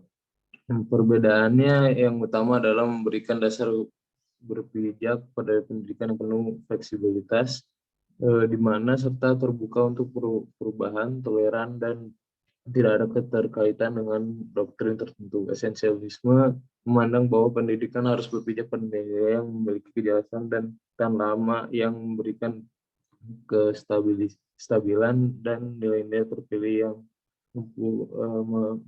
mempunyai tata yang jelas. Idealisme dan realisme sebagai pendukung esensialisme akan tetapi tidak lebur menjadi satu dan tidak melepas sifat yang utama pada dirinya masing-masing. Contoh, Ustadz menerapkan kedisiplinan terhadap santrinya, guru sebagai contoh keteladanan berdasarkan pengetahuan, siswa sebagai makhluk yang nasional yang memiliki prestasi dan keterampilan.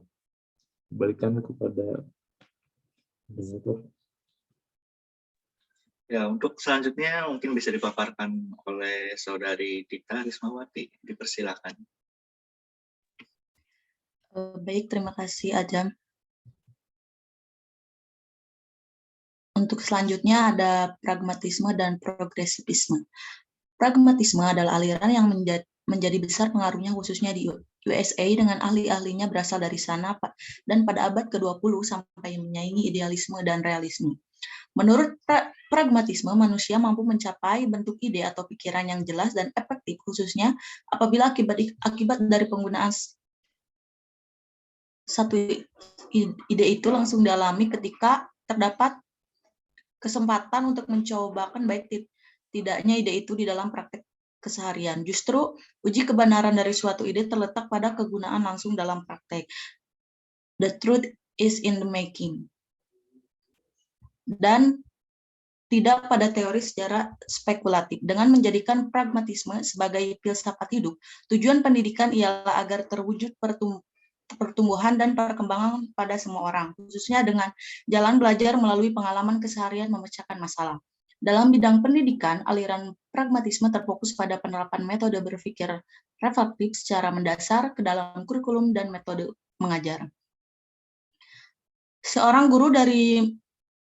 Ini bisa menjadi contoh, seorang guru dari mazhab pragmatik akan menyajikan bahan ajar pelajaran sejarah khususnya sebagai rekaman ragam pengalaman manusia dalam mengukur dan mempertimbangkan pengetahuan dan nilai berdasarkan pemahaman tentang kenyataan yang aktual, bukan kenyataan sejati yang tidak terjangkau akal. Contoh dari pragmatisme adalah untuk memenuhi kebutuhan hidup karena dengan pendidikan dapat berfungsi sebagai alat untuk memenuhi kebutuhan hidup seperti mendapatkan pekerjaan. Oke, selanjutnya. Kemudian ada progresivisme, adalah aliran yang beranggapan bahwa kemampuan intelijensi manusia sebagai alat untuk hidup, untuk kesejahteraan, dan untuk mengembangkan kepribadian manusia. Dinamakan eksperimentalisme, karena aliran ini menyadari dan mempraktikkan asas eksperimentalisme, karena aliran ini mengajari dan mempraktikkan asas eksperimen untuk menguji kebenaran suatu teori. Dan dinamakan environmentalisme karena aliran ini menganggap lingkungan hidup itu mempengaruhi pembinaan kepribadian. Muhammad Nur Syam, 1988, 228-229. Dalam pandangan pragmatisme, suatu keterangan itu kalau benar kalau sesuai dengan realitas, atau suatu keterangan akan dikatakan benar atau sesuai dengan kenyataan.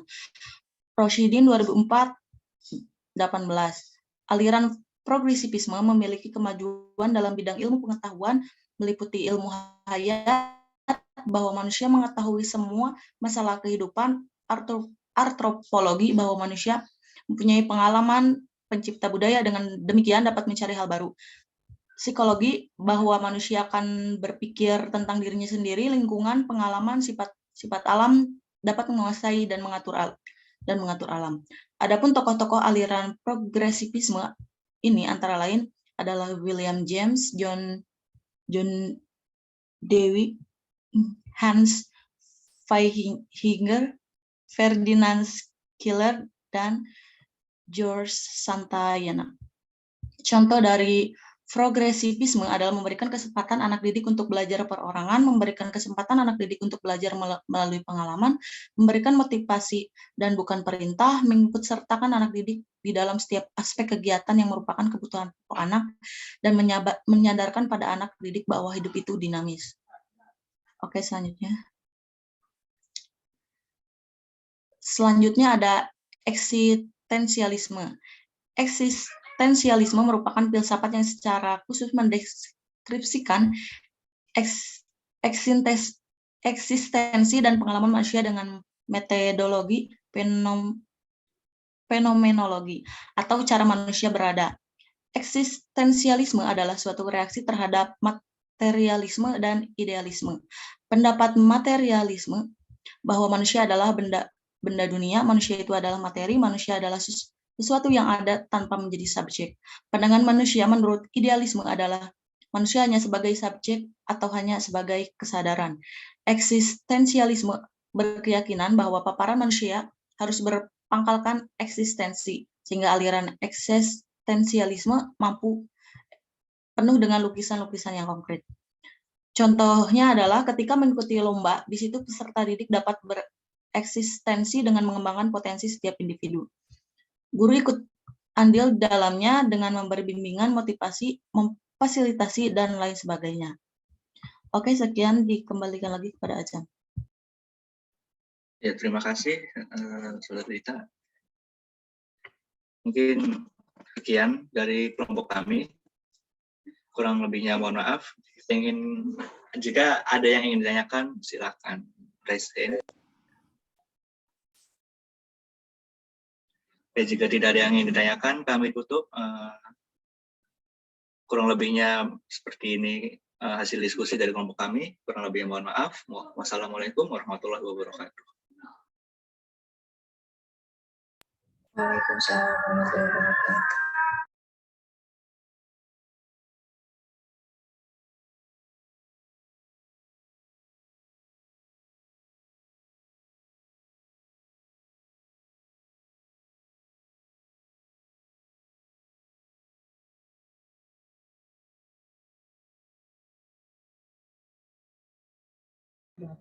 Oke, sudah berapa? Evaluasi tidak lanjut begitu. Nah, di bagian C baru bisa dilakukan sama Kelompok lagi, Pak. Berapa? Karena bagian satu lagi. Terutama analisis. Iya, Pak. Iya, ya.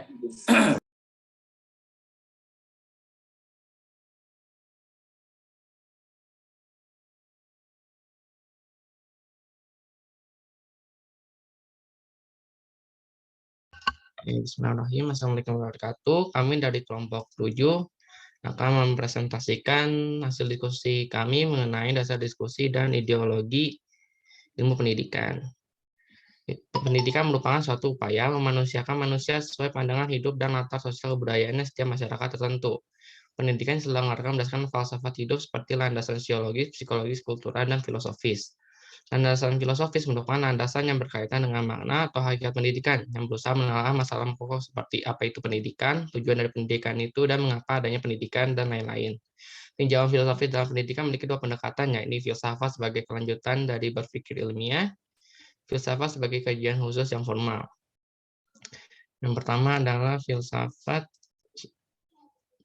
sebagai kelanjutan dari berpikir secara ilmiah. Berpikir ilmiah itu berpikir secara keilmuan yang menggunakan hasil penelitian ilmiah sebagai pegangan, yang dimana bersifat mendalam atau empiris. Sedangkan berpikir filsafat adalah berpikir untuk memahami hakikat dari kenyataan dalam rangka menemukan kebenaran sejati. Sehingga filsafat bisa dikatakan sebagai kelanjutan dari berpikir ilmiah adalah karena filsafat tidak tergantung pada hasil penelitian, hanya menggunakan teori saja yang digunakan sebagai acuan. Namun hasil akhirnya bersifat mendasar, spekulatif, yaitu ada dan tiada, serta menyeluruh, tidak hanya terpaku satu seperti penelitian. Yang dimana hasil dari berpikir filsafat ini dapat digunakan untuk mendasari pendidikan, sehingga teori-teori pendidikan yang terciptakan itu bersifat mendasar dan substansif. Selanjutnya oleh Yuda. Selanjutnya filsafat sebagai kajian khusus yang formal. Dalam filsafat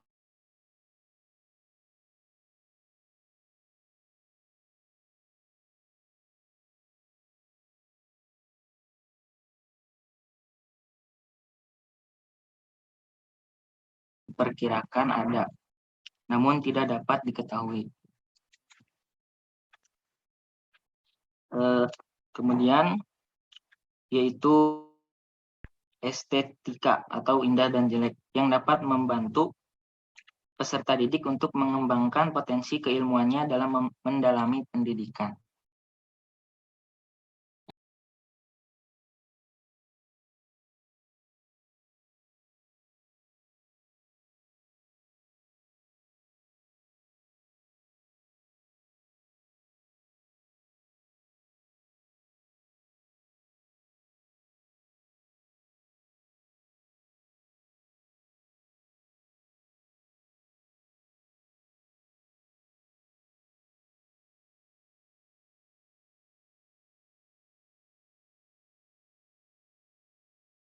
Baik, selanjutnya aliran-aliran filsafat yang mempengaruhi pendidikan dan melahirkan ideologi ilmu pendidikan. Yang pertama, idealisme. Idealisme adalah aliran filsafat yang percaya bahwa suatu yang konkret hanyalah hasil pemikiran manusia. Kaum idealisme menyebutnya sebagai ide atau gagasan. Menurut idealisme, ide atau gagasan adalah pengetahuan dan keberanian tertinggi. Contoh dari realisasi ideologi idealisme dalam pendidikan yaitu guru harus memandang anak sebagai tujuan, bukan sebagai alat. Guru harus bertanya pada dirinya sendiri apakah ia merupakan contoh yang baik untuk diterima oleh siswanya. Yang kedua, realisme. Realisme merupakan aliran dalam ilmu pengetahuan akan objek manusia berada di luar diri manusia. Contoh kasusnya ialah pendidik menanamkan pengertian akan suatu hal lebih penting daripada menghafal. Pelajaran disesuaikan dengan perkembangan anak murid dan memberi pelajaran dengan mendahulukan yang mudah dahulu secara bertahap. Yang ketiga, perennialisme. Perennialisme adalah sebuah sudut pandang dalam filsafat agama yang meyakini bahwa setiap agama di dunia memiliki suatu kebenaran yang tunggal dan universal, yang merupakan dasar bagi semua pengetahuan dan doktrin religius. Contoh kasusnya, penerapan filsafat perennialisme bagi pembelajaran yaitu seperti penggunaan dalam metode ceramah, di mana pengajaran berpusat pada guru, sedangkan siswa kurang diberi kesempatan untuk mengembangkan kemampuan dan menyampaikan pendapat.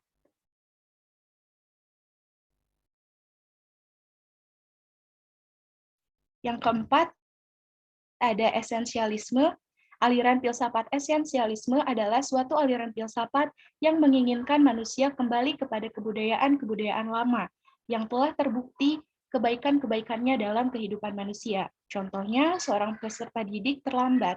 Pendidik menanyakan penyebab dia bisa terlambat, lalu memperingati dia dengan menasehatinya agar tidak terlambat, dan memberi hukuman seperti membereskan sampah-sampah di sekolah.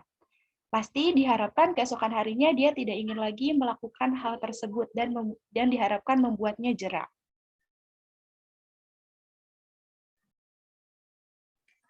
Yang kelima, pragmatis dan progresivisme. Pragmatisme berasal dari dua kata, yaitu pragma dan isme.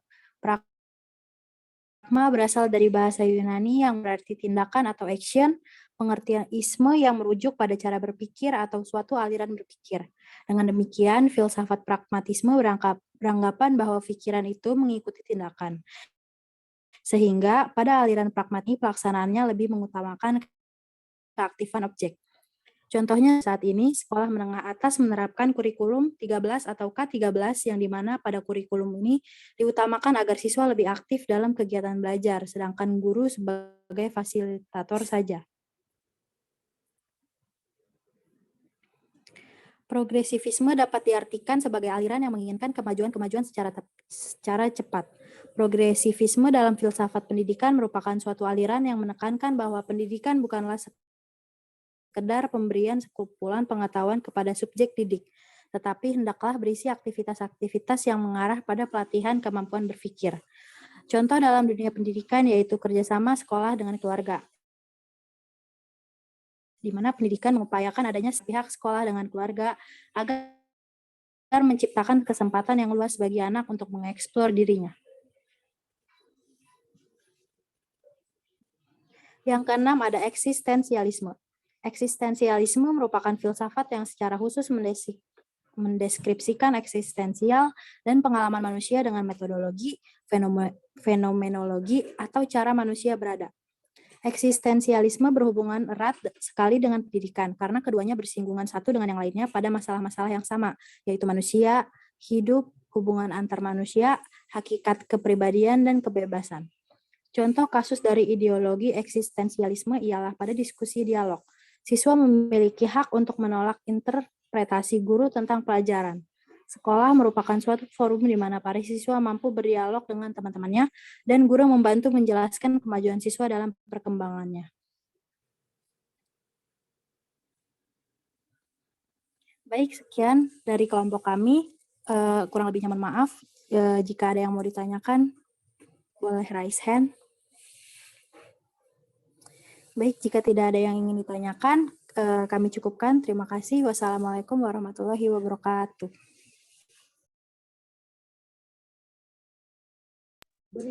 Baik, terima kasih.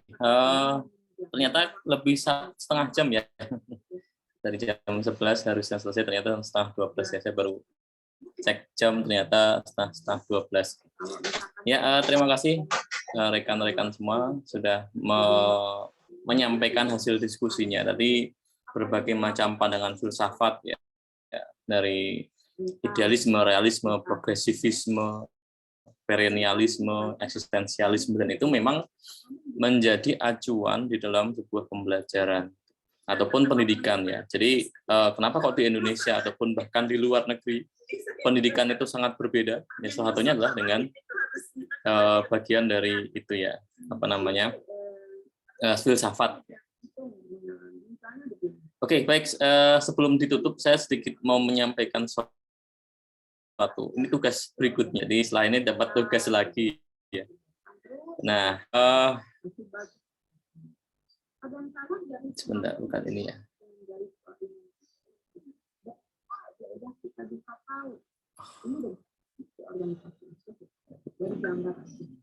Oke, sebelumnya saya pernah membuat sebuah artikel ya dan dipresentasikan dalam seminar yaitu terkait dengan pendidikan berkemajuan. Ya, ini telah konsep pemikiran pendidikan Kiai Dahlan.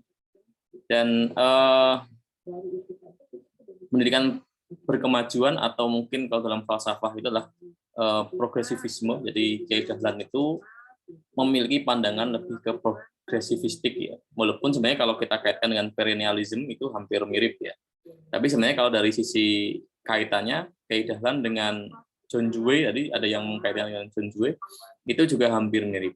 Nah, maksud saya adalah tugasnya, ini karena waktunya mepet, saya tidak menjelaskan semua. Jadi teman-teman silahkan bisa download, saya sudah mengupload di pertemuan 7 tadi ya, artikel. Nah, nanti tugasnya adalah, silahkan teman-teman membuat dengan tim ya, dengan kelompok, yaitu telaah tokoh pemikiran pendidikan. Kalau tadi yang saya contohkan adalah Kiai Dahlan, itu dengan pemikiran progresivisme. Banyak sekali pemikiran yang lain. Saya pernah mengkaji Kiai Haji Hadratus Syaikh ya, Hasyim Asy'ari, itu punya pandangan juga. Terus di Hajar Dewantoro itu juga punya pandangan filsafati juga. Dan banyak sebenarnya tokoh-tokoh pendidikan di Indonesia yang memiliki pandangan-pandangan dalam filsafatnya.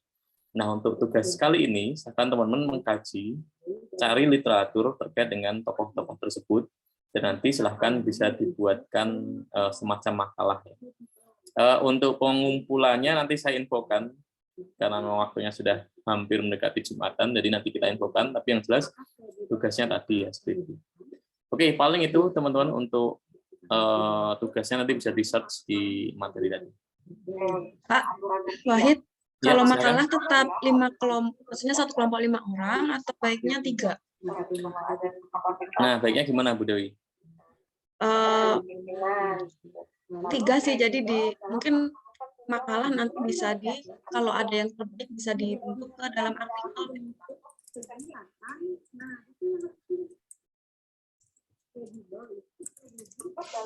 Atau kalau enggak ya karena makalah mungkin 5 saja satu kelompok, menggunakan kelompok yang sudah Ya, bentuk itu juga sebelumnya bisa. saja ya. Itu Bu Dewi. Oke, paling tetap itu ya, kita pakai kelompok yang sama ya.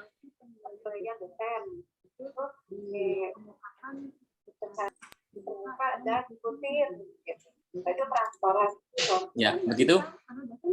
Begitu Bu Dewi, ada tambahan? Cukup ya. Paling itu ya teman-teman ya. Terima kasih atas presentasinya. Kita cukupkan sekian. Kita tutup dengan berdoa. Berdoa dipersilakan.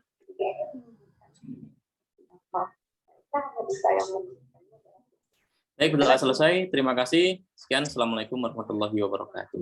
Waalaikumsalam. Waalaikumsalam warahmatullahi wabarakatuh. Terima kasih, Pak. Bye, Bu. Ya, sama.